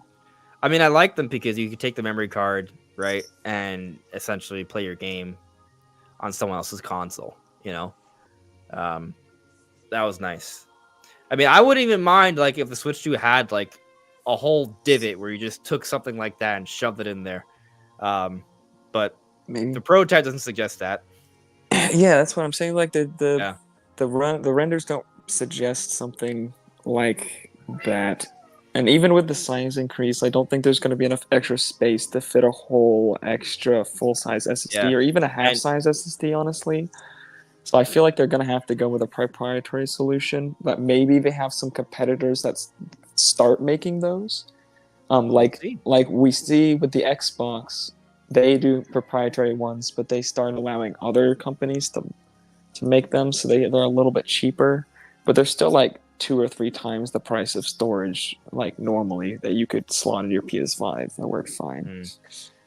I do think there's going to be a maybe potentially an issue this time around with the price of expandable storage on Switch 2 compared to Switch 1. It's probably going to be more expensive to upgrade your storage. And I so, would what's interesting guess. about this conversation is that I don't think we're going to have any clear cut answers in October. Probably not. No, that we'll start getting clear cut answers maybe January or February. Yeah. There might be some leaks or Yeah, something leaks probably that help. might help with that, right? Some insiders, maybe Nate the Hate will give us details, in October after the console's revealed. But Right. um, the reveal trailer is not going to give us the answer on how we're going to handle expanded storage. So Yeah. well, this is not the last debate we've had on this subject. If it's not even debate. Just you explain to me what's even possible. Yeah, But from what I anyways, know, maybe there's some kind of new tech that I don't know, is on dude. the horizon. We'll see. Like, I mean, when the Switch came out, it supported up to 2 terabyte micro SD cards, and those didn't exist. So, Yeah. I hear your cat. That's cute. yeah, he wants me to pet him. Yeah. I think it's time we move on to Echoes of Wisdom. All right. I mean, the game's coming out. Well, I mean, I guess we had a little bit of a mini topic when we talked about the review stuff, but so Brandon, did you get a chance to read the Ask Developer stuff at all? No. Okay, we're not going to go through the whole thing, but there are several interesting things that came from this. So one thing that came from this, right, is that they talk about, some of their history, right? Because Grezzo is the developer for Echoes of Wisdom in conjunction with Nintendo. It's a collaborative effort, right? And Satoshi Terada talks about how he worked on Ocarina of Time 3D, and it's mentioned as a remake. And so this is interesting, Right. because Ocarina of Time 3D is not a remake; it is a remaster. Yeah. And some people were talking about this, right? Now they also mentioned Link's Awakening as a remake. It is a remake, right? But if you continue on, they also mentioned Twilight Princess HD, and they also call that a remake. of all the Zelda games you go back to, if there's one game that we are certain is not a remake, it's Twilight. Well, there's also Skyward Sword, but Twilight Princess Skyward Sword is probably the least, the bottom of the totem pole there. But Twilight Princess HD is second to last in terms of how much work went into it. It's a remaster. That is what it is. But I think what's clear, like the point that's been made here, is that, or the point I'm making, right, is that they are just using the term remake very loosely. If they're gonna call Twilight Princess HD a remake, everything's a remake, right? That's what it is. Like, everything's you remake any assets, a remake. Donkey Kong Country Returns HD coming out this January, remake. Like, they're all remakes by the logic in this interview. And what's funny though is that once upon a time, Wind Waker HD was referred to as a remake. That came out back in 2013 or something. And the reason why, I feel like it's the closest one to a remake out of any of the three, like Wind Waker, Twilight Princess, Skyward Sword. Well, Ocarina of Time and Majora's Mask, I would say, have more work than Wind Waker, but yeah, they're more transformed. I would say they're closer to remakes. Yeah, but they're still not. To me, they're more like, they're still less than Definitive Edition for Xenoblade, but they're comparable to that. Either way, it doesn't really matter, right? It's just, I guess maybe the reason it might matter is because some people might look at it as like, oh, you see, they've already remade Ocarina of Time. They're not going to remake it again. But, well, you look at Donkey Kong Country Returns HD. They gave us a 3D version of that, right? Like, Nintendo's shown the willingness to revisit games more than once. And again, it's a remaster. If you go back to the box art for Ocarina of Time 3D, it's referred to as a remaster on there. Then you go back to the interviews with Grezzo back then. They talk about building on top of the code, adding things to it, not building from the ground up. So that means remaster, not remake. Even if it was a remake, it was a remake for a handheld system. It was not even that much more powerful than the original system, like the N64 itself. Comparatively to what we have now. Like, there's a bigger difference between the 3DS and the Switch than there is between the 3DS and the N64 in terms of hardware. So, yeah. Anyway, point is, based off this interview, I think they're just using the term remake very loosely, kind of how they used to do it back in the day when there weren't so many different remasters, definitive editions, remakes, reimaginings, that we had all these different definitions. That back in the day, in the early 2000s, everything was a remake. Yeah. Anyways, there are other things talked about here. They something really cool, right? Like, when they were prototyping the game, like, it was initially like basically Link right? Since you haven't actually read this, you probably haven't even seen this footage yet. I'm assuming. No, I guess I probably haven't. All right, so there's this footage here, right? And so I'll play it. Hopefully, you can see it clearly. Oh, yeah. And so this is early development footage, right? Right. Oh, that's And so cool. essentially, like initially, the game was Link, right? Right. Makes And sense. they were just essentially copy and pasting things in dungeons. Like there was almost more like a dungeon maker at first, which is really interesting because Grezzo Yeah. initially put a mini dungeon maker inside Link's Awakening remake. Right. I'm just cycling through this so you can continue to see the footage in loop, but so that's kind of where the game started, and I guess I'm now getting distracted by this, but they also kind of go into how they realized that there was two different, like there's a profile view, right? Side view, and then there is the isometric top-down view. Right. And they realized that when they're copying and pasting these different items or enemies and using them in different areas, they could have different abilities or applications just if you change the angle, right? So that footage I showed you with the thwomp, like it becomes something very different, out in the overworld than top-down view as opposed to in that dungeon inside view. So they talk about those different things. And it's just some very interesting stuff. And yeah, they do refer to Echoes of Wisdom as a 2D top-down Zelda game. That is the proper name of the genre, right? So for some people that get mad when we call 2D Zelda, well, Nintendo refers to it as 2D Zelda. 2D top-down, right? It's both, but yes. Yeah. Now, I'm also kind of combining part 3, right? Part 3 to talk about how they kind of arrived at using Princess Zelda. So when they were making this game, right, initially, there was almost like a dungeon maker, but Anub was like, nah, this would be more interesting if you took these copy and paste mechanics and put it across the whole world. And he also talked about incorporating freedom as well, right? And so that's kind of the direction I started going into with this game. And then they're like, well, hold on a second. This entire game is based off making echoes. That doesn't really make sense for Link. He's not he's a sword fighter, right? But if we use a sword, it takes away from the echoes. So eventually Anuma came to the decision, well, then this is the perfect opportunity to have a game where you're playing as Princess Zelda, where you're thinking about things using your wisdom, right? And Zelda with her history as having mage-like powers, this actually makes a lot more sense. So they actually were coming up with cool gameplay ideas and arrived to the conclusion that Princess Zelda was a better fit. They didn't go into this game thinking, oh, we're going to make a game where Princess Zelda is a playable character. It was just a natural evolution based off how they were going with the gameplay. So yeah, I find it very interesting. But I guess it's interesting to point this out though, because I've seen people say, "Oh, Nintendo's going woke and making it has nothing to do with that." It's purely they're coming up with cool gameplay concepts, and they are arriving to conclusions based off where the building off that gameplay leads them to. And in the part 3, they'll also speak on story stuff as well. So they do build the story after the gameplay, but they actually went on a 9-day boot camp to find a way to make the story work for Echoes of Wisdom. But here's a really interesting part, Brandon, that we talked about in today's video. They talked about how this happened last summer. And they also talked about taking fan feedback on overall lore and how as the series progresses and there's more and more of a history, when you create a story, there can be things that seem a little nonsensical to some fans.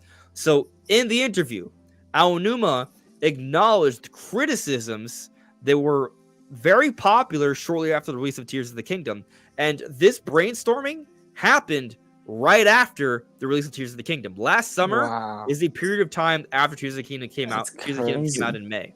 So they literally acknowledged fan criticism on the story issues, and they talk about how they had this brainstorming here. So it seems like the conversation that kind of occurred with Tears of the Kingdom's release has led to a little bit more of a concerted effort to the story in Echoes of Wisdom. Now, it's not to say that the story in Echoes of Wisdom is this mind-blowing thing, but it seems like they took the steps to make sure that it would be an appropriate story that would fit the overall history of the Well, I series. mean, yeah, you look at the trailers, and it seems like they're going for the type of story that's very much like world building. Like we see like little glimpses of conflict in the world and with the characters, and I think that's going to be something that the story really focuses on. Like we see the different Zora tribes, and they're not getting along. Like that's going to be a big major part of the story of the game, Yeah. and I think we're going to get a lot of that world building story. And I think there's going to be like an overarching plot that pulls it all together, obviously. But I think a lot of the story is going to be that kind of world building stuff, which I think is awesome. I think it really makes the world feel like more alive, and like these are like real places with characters living in. They have their own problems, and you got to help them out. So I think we're gonna have a good mixture of both of these things in this game, hopefully. Yeah. I mean, I think it feels like they're making all the right decisions. Yeah. And so that to me that's very exciting. I think it's gonna be very interesting when this game comes out, just to see the conversation on this, because at least online, right? It seems like the fan base is very divided. I Mm, get there's local minorities. It's kind of hard to really see where we all stand. Because the right. fact matters, Tears of the Kingdom is an incredible selling game. Like it online, the opinions may seem divisive, right? Like if you just based your take on, like, imagine you didn't play Tears of the Kingdom, right? Imagine you didn't read reviews, you didn't see sales. You just saw the comment sections for every Tears of the Kingdom theory video, right? Or discussion video. You would think Tears of the Kingdom is a dumpster fire, right? Um, Mm, but it's not. It's one of the highest no, reviewed games in history. It's one of the best selling games in history. Like, it is a it's a good good game. game. It's a good game. Um, but I guess what I'm just kind of curious on is how the core Zelda fan base is going to talk about Echoes of Wisdom. Mm. I have a feeling that it's not going to be as divisive. I think for the most part, it won't be. I think there will There will be a little always be because a there always portion will of be. the Yeah. community, of the fan base that's like, I wanted, because a lot of people are like, oh yeah, experiment with 3D Zelda and make that different, but keep 2D Zelda the same. We want some kind of Zelda that's the same, and they're not doing that. They're doing something new, which I think is what they should do to keep the series, fresh and alive, and expand the audience and things that they need to do. But I think there is a certain part of the fan base that will always be like, how could you betray us, traditional Zelda fans? Yeah. But what's funny though is I kind of feel like Echoes of Wisdom is, there's a lot of elements in it that is speaking to traditional Zelda fans. Traditional Zelda fans. I Right. say it with air quotes. Um, I so agree. we'll see. Yeah. Anyway, I'm excited for the game. Like, Oh everything I learned yeah, about this I'm game just super makes me excited. more and more happy. Yeah, I think it's gonna be great. But let's wrap things up. Let's go to the chat and see what everyone has to say and think, and then we'll close out. So any final things Cool. you guys want us to talk about? This is your opportunity. But checking with the chat here, um, Boo Mini, as a female, I don't mind a Zelda playable game, but I still want the majority of Zelda games to have Link as a playable character. And I agree That's with that. fair. I'm a male though, but like to me, right? It's just about what makes sense. And so, like when I read Anuma's comments about how they went about making the decisions they did, to me it makes a lot of sense. Um, Yeah. because they're paying respect to the characters and their history. Link is a warrior, he's a knight. He's the one who uses a sword and shield. He has an understanding of that. Most Princess Zeldas are not really quite warriors. So to just make a game where they're this crazy powerful warrior just like Link, one, that's kind of taking away from the value and history of who Link is, right? But then second, it's Yeah. like it's not really fair to Zelda either, because that's not who her identity is. No, and But then you're not really offering anything new to the player either. So like, why do it? yeah, like I don't, I wouldn't be a fan of just, oh, let's just change the essentially a costume change, right? And it plays the exact same way. Like that's not interesting at all. Now No. some people have said that, well, Princess Zelda in Twilight Princess has like a rapier or something. Like she Yeah. does, but we also don't see her actually fight with it. So No. I I would say that she doesn't have much of an identity as a warrior. As a mage, or like a sage with powers, yeah. She does, right? As someone who makes important, intelligent, or wise decisions, she does. They could make her a And pirate. She's been a well, pirate before. well, that was crazy, but that I mean that was very interesting. Well, so the other thing is, it isn't like I'm open to having moments where they build the character and flesh them out, right?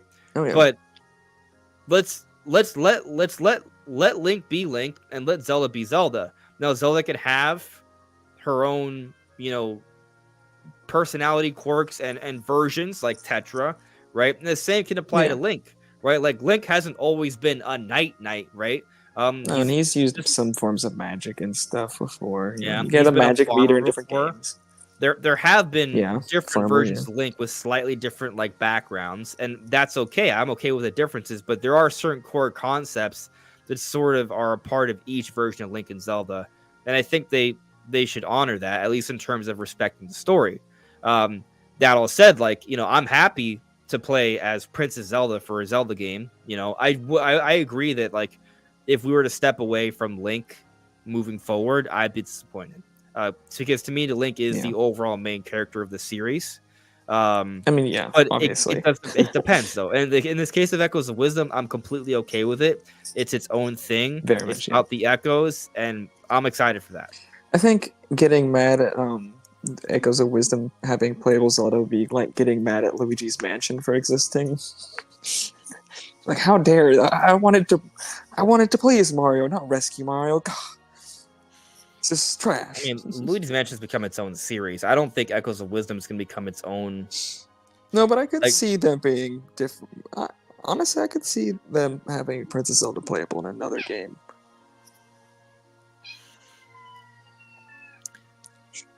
I mean, I don't think it's gonna be the last time. I definitely don't think it's gonna be the last time Zelda's gonna be playable. No, I for sure. Maybe there. This is not the last time. But I don't think it's gonna become like a Princess Peach Showtime thing either. If that makes any sense. No, I don't. I guess I don't think so. Yeah. I think we're on the same page. Yeah. We'll see Zelda again, but I don't think they're gonna make it her own dedicated side series. There'll just be No. some Zelda games where she's an option, or Yeah, she's yeah. the. But most of the time, it's gonna be Link. Assuming it's the mainline game with the typical, sword fighting gameplay. Right. Right. Demonic Brawler here at the. Remember when you could play a game that the lead character was a female, but yet it wasn't woke? LMAO. This is what we live in today. Yeah, I'm not Yeah. getting political. But I think sometimes we really like try and find issues with things when there isn't. I'm talking about like Nintendo Yeah. games, right? Like I don't think Nintendo's making political statements with their games. I just think they're making their games. Yeah. Like imagine like, if Metroid came out the first time today, right? Some people would be like, "Oh, this is a political statement."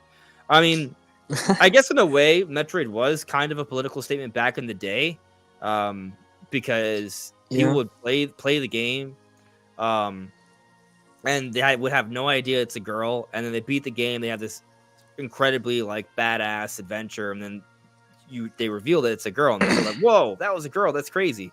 Right. But I thought that was cool. Like I don't, Yeah. I thought I didn't really think I wouldn't look at it as a political thing. I would just look at it as, I mean, back then it was surprising, right? It was just like a really Yeah. cool surprise. It was subverting your expectations, and I think that's what it was more about. So I agree. Video games are art. It's about self-expression. That people are trying to make art. They're not trying to make some weird propaganda stuff. well, to that point though, there probably are some games out there that where they do try making political statements, and I feel like that shouldn't be in games. That's I'm sure there's some. yeah. Those are usually the games I won't play. The real J Stone here asks me, Echoes of Wisdom will not surpass Link's Awakening remake total sales, and Mario Party Jamboree's everybody will be buying more. I don't see why both can sell. Like, I mean, I don't think one game will take away from the sales for another necessarily. So we'll see. I will tell you that Link's Awakening has had the advantage of being out for a long time in the heyday of the Switch cycle. That said, though, I think Echoes of Wisdom can see success on Switch for a few years, and through backwards compatibility, people will still buy it for Switch too. So very true. I think Echoes of Wisdom still has an opportunity to rival the sales of Link's Awakening, but I do see that I do think it's going to be an uphill battle. I would say, given them releasing on the same, all things equal, obviously Echoes of Wisdom would sell way better. Yeah, if all things were equal. Yeah, but it isn't as advantageous of a time because sales are trending downwards. There is that. The Switch 2 is on the horizon. There are a lot of users on the Switch, though, still. I think like over 100 million active users still. I kind of expect the game to sell at least 5 million copies before Christmas come January 1st, I expect the game to have sold 5 million copies. Okay. Now, can it get that How initial much 2 did to 3 Link's million? Awakening remake sell? It's like at 7-something million. 7.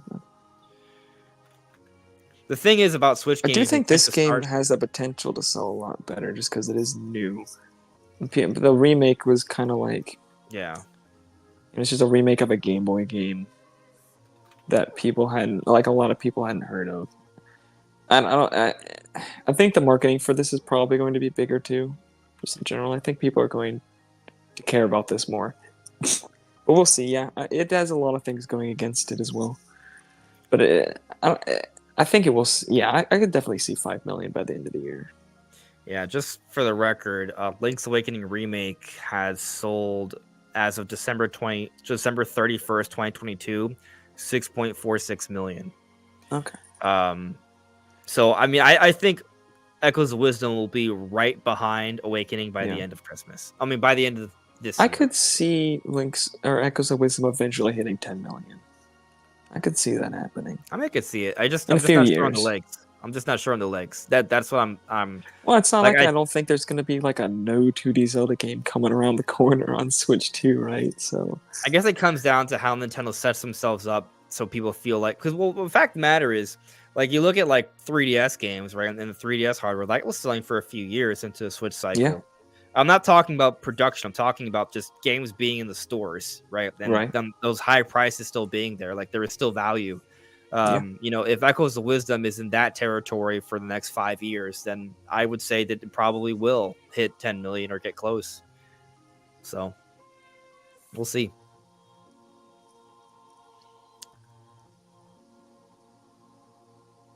A Demonic Brawler. Now for a new 3D game where we can play as both Link and Zelda. I'm open to that. If they each have their own unique roles, like, I think that could be really cool. Have them go on like a quest together. Be interesting. Yeah, I mean, they kind of teased it with Tears of the Kingdom, So yeah. Could be massive. And it's not like games haven't done something like that before. Like, you look at God of War, is a perfect example of how you can have two characters explore an entire game together. So it's definitely doable. Velociraptor Ghost adds me, of course, I'm getting Metro Prime 4 day one. I love Samus, maybe a little too much. I'm a Samus simp, not gonna lie. So am I. Samus is the GOAT. All right, I got a super chat here from Taker610. Thank you for the super chat, Taker. You guys think 2025 is too early for a first look trailer of the next mainline Zelda installment? I feel like 2 years after the last game is right. I mean, I guess not, because that's when we saw Tears of the Kingdom for the first time. But God, oh no, I think it is just too early, man. I think the other one was a sequel on if we're being real here, it was 2 years and 3 months, right? Yeah, and that was already too early. 2 years and 3 months. So we go by that logic. 2 years after May 2023 would be May 2025, plus 3 more months. That puts us at June, July, August, right? That's 1 month removed from a September Direct. So I'd argue the absolute earliest we could see the next Zelda is in a September direct next year. But because it's a mainline Zelda, I would say the true actual earliest time we'll see this would be summertime in 2026. Right. But I also think that there's going to be something big Zelda in between. I've been Yeah. theorizing it's a remake or Yes. perhaps reimagining of Ocarina of Time in Exactly. between. And so if we're going to see some sort of next-gen Zelda entry, I would say that is more likely. Yeah. I think if we see any next-gen Zelda next year, it Yeah. would be unless it's a tech demo. Like I just don't think Yeah. they're gonna have anything ready to show. Like we saw Tears of the Kingdom 2 years after, but they was on the same engine, like in the same world. They Zelda didn't U show was showing off. anything new. They didn't show the sky. They showed a little bit of the depths, like under the Zelda, castle. yeah, it was very little. Otherwise, it was basically the same exact stuff for Breath of the Wild. They didn't have to there do wasn't much. much, right?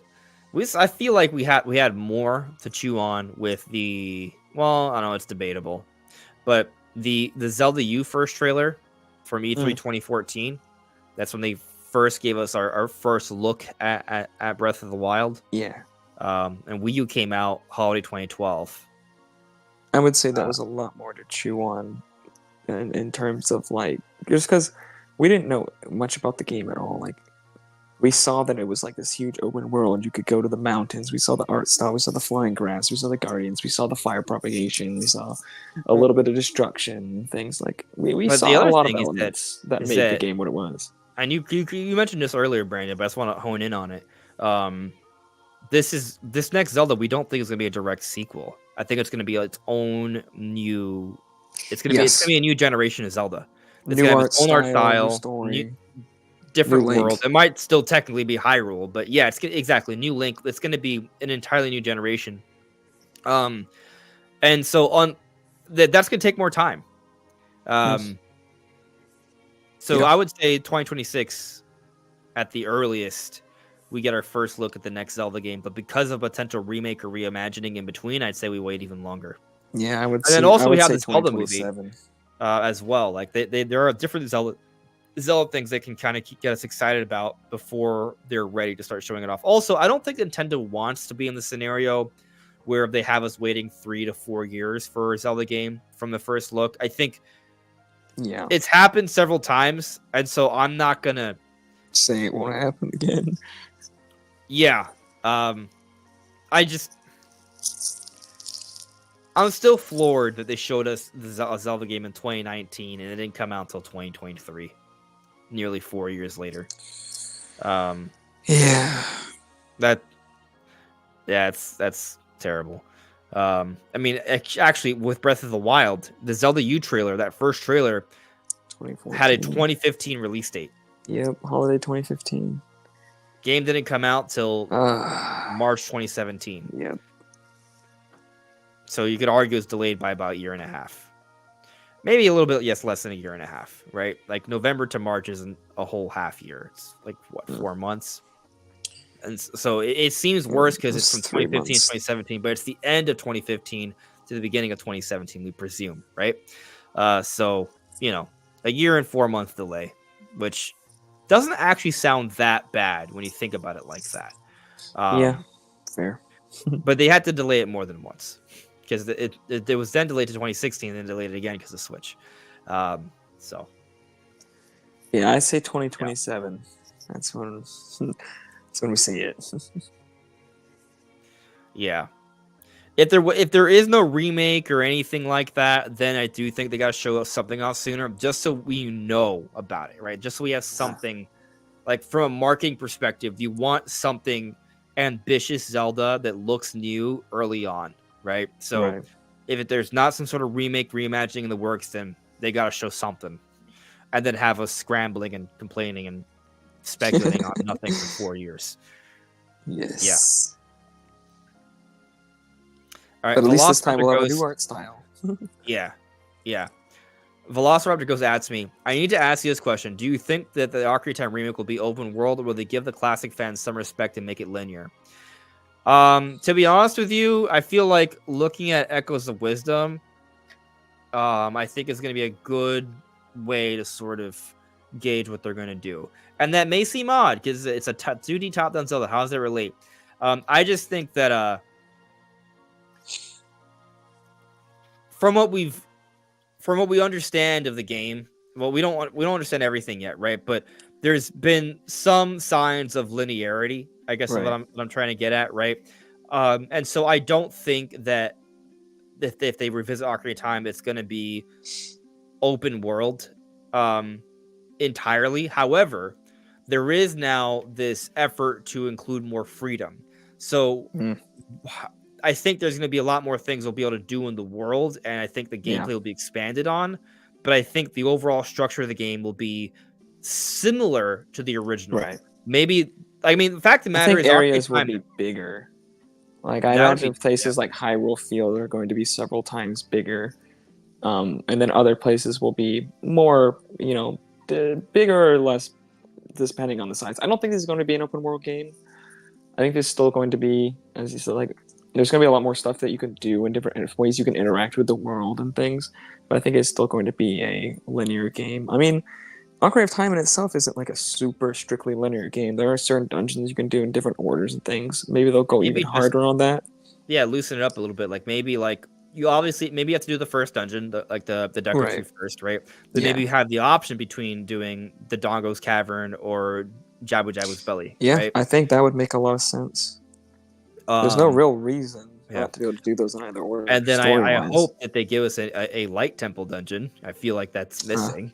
But after that, right? Like maybe you do have to decide between maybe you have to do the forest temple. I mean, yeah, you can do the fire water temple interchangeably, and the same for the spirit and shadow. Like there's already yeah. kind of some openness there. Like I wouldn't be so, surprised if like all of the dungeons for Adult Link are like in different orders. And they just change the way like the item system, not necessarily how the items work, but just like 'cause I believe the only thing keeping you from doing the later dungeons is like items or something, item progression, right? I don't. It's been so long since I played Ocarina of Time. um, so you need the hook shot to get into the forest temple. Right. So yeah, items. So that's an item that you need. Yeah, I think that you kind of need the hook shot just to be an adult. In Yeah. Like you can't get very far without the hook shot as an adult in general. I don't remember the exact things you need to get into the fire temple or the water temple.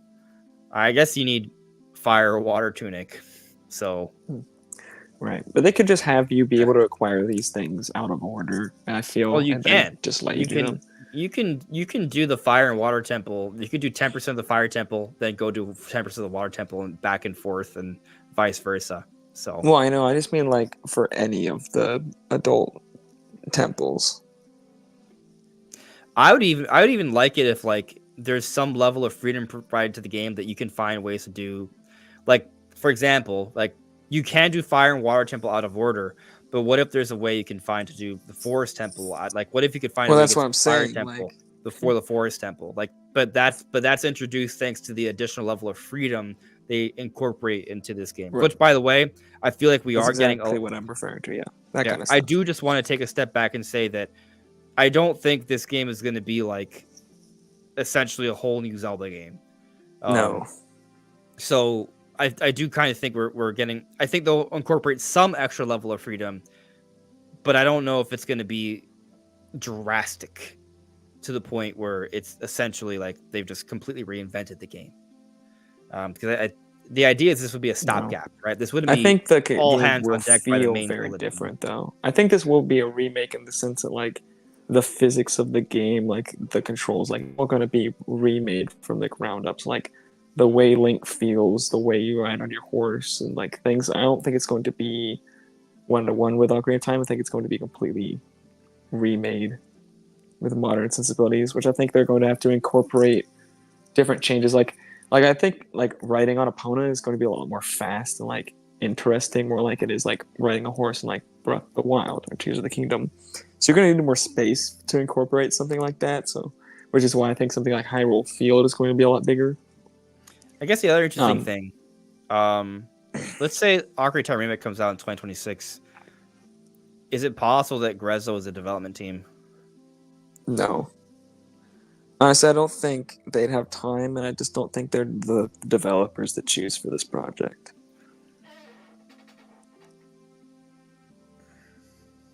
Might be someone new. Maybe. Maybe. All right. Couple more chats and we'll close out.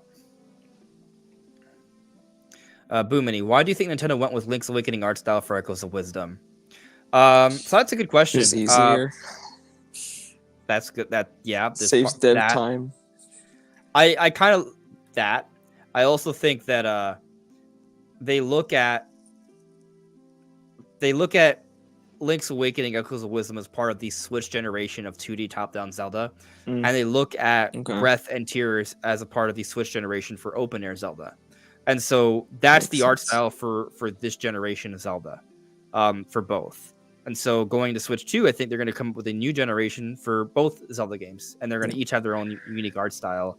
And so I think they just stuck with it for that. And to Brandon's point, it was easier. I think they wanted to make it looks good too. Like they wanted to put the effort into the creativity of the game, and it's not like there's not new assets and stuff, different types of environments we didn't necessarily see in Link's Awakening. So there is new stuff to see. Yeah, but it is almost in a way kind of like a sequel to Link's Awakening. Yeah, but I mean, it's the same reason like Tears of the Kingdom looks basically the same as Breath of the Wild, because their focus wasn't on that; it was on making the game and the gameplay as creative and interesting as possible. Yeah, and you go back to Ocarina of Time, Majora's Mask was the same art style, uses the same assets. Literally the same assets. The only weird one is Wind Waker and Twilight Princess. Like what they did with that was insane. That was great. I feel like the main reason they did that is because the negativity around the art style it was of Wind Waker. Yeah. And they probably wanted to try something a little more realistic anyways, I imagine. Yeah. So I think it was both a response and just kind of like, oh, we want to do something different. Yeah. But I guess what's also interesting now, right, is that because you have both the console, right, they can go for that. For example, I actually would love it if they were to go back to the Wind Waker art style, but for 2D top-down Zelda. Like that would be cool. That would look really good, especially because now they do play around with the perspective a lot, so you do get to see those different angles. That would be nice. But I also think, it does make sense to go for something a bit more kind of, I guess, grandiose and more, I guess, proportional to like realism for like the main open air Zelda games. Yeah. There's a limit to the amount of detail you can put into an art style like Wind Waker. Yeah. Without things like I could see something cool like path traced to Wind Waker or something would look really nice, but obviously that'd be too expensive to run on the Switch 2. So yeah. Ooh, this is a really good question. Velociraptor Ghost asks Zonai versus Chozo, who is more powerful? I would say definitely Chozo. Probably, I would have to guess. Yeah. Well, so my argument is, at least with the Chozo, we have many games where there's clearly a history of them, right? The Zonai are a relatively new thing in Zelda, and I recognize they just came up with it. And they perhaps moving forward, there will be a stronger case made for the Zonai with more games. I don't anticipate that, though. The Chozo are recognized as this masterful genius race that had access to universal dominating power, right? Like they created the Metroids. The Metroids are a universal threat. They helped to create Samus. I mean, Samus is a person, right? But they made her better. They trained her. They genetically modified her DNA with Chozo DNA, and also eventually she gets Metroid DNA, which they also created. And eventually, Samus is considered to be the #1 threat in the universe. So, point is, like the Chozo do this kind of stuff. The Zonai, on the other hand, struggle to just kind of take care of Ganondorf in Hyrule. Granted, Ganondorf is basically the devil, right? Like he's strong, but that's just for Earth, Like Chozo are on a universal, like it's two different like tiers here. Zonai are the Zonai references in Breath of the Wild, like referring to like the very barbaric race of people. Yeah, that's a whole other can They of don't. worms. It's like, are they even like super intelligent? I think there was limited understanding of the Zonai in Breath of the Wild. Potentially. Yeah. Clearly, the Zonai aren't completely barbaric because they could. I mean, Minoru is a genius, right? Yeah. They created all the Zonai devices, like they're super advanced, but it is, yeah, that's a whole other thing. But I'm not going to get into it today. Chozo win though; they're on a universal level. Zonai are on a Hyrule level. Continental versus universal, if we want to talk about power scaling. Right. Now, if you want to get into Zonai being from space, there's more evidence that the Sheikah are from space than the Zonai. But again, that's a whole other thing. Demonic Brawler. If the remake Ocarina of Time, I really hope they keep the weak part pure nostalgia. I'm not sure I understand. Wait, If read that again. if they remake Ocarina of Time, I really hope they keep the a week part 100% pure nostalgia. I guess there's like a phrase or a quote that they say that I guess I'm not remembering. Yeah, I have no idea what Maybe he's that's what it referring is. to. A week. Yeah. Rico Lee here says, basically imagine making Ocarina of Time a bit more like a Link Between Worlds, slightly more open-ended, but still having a structured dungeons and linear progression, something like that. Yeah, that makes sense. Yeah. Velociraptor Ghost, if they do remake Ocarina of Time, then they should remake Majora's Mask as well. It just makes sense. I agree. One than the other. Captain Doge, how do you feel about inviting chat members to talk on stream for certain discussions or streams like this? Well, actually, technically, all members have the option to request a segment to come on to the podcast. So we haven't done it in a while, but if a member wants to come on, let me know in advance and I'll schedule a time slot.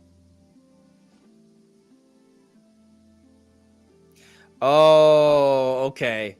The MF52 has made it more clear for me. That's the Zora King moving a week. Like, yeah. So like, I remember now. Yeah, yes, when you're trying to get to Jabba Jabba's belly, the Zora King's like a week. It's funny. Yeah, okay, I get it just now. takes like 30 seconds. I was for that reading cutscene to go. a week, literally, not thinking about the sound. Right. Yeah, cool. But I agree. That should definitely stay. I 100% agree. That getting rid of those little things like that would just be wrong. So we're on the same page there.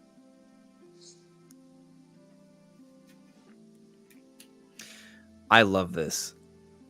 So Venice Lover here in the chat says, you are backpedaling again with a lot of recent videos. I'll happily come on and let you know how wrong you are.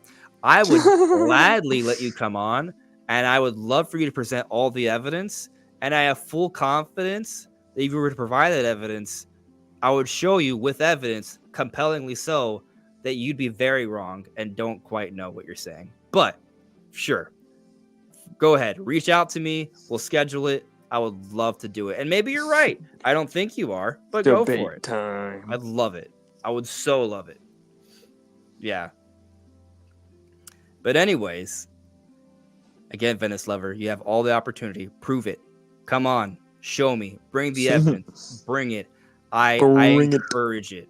I encourage it. No fear here. Taker 610 with the super chat. Here.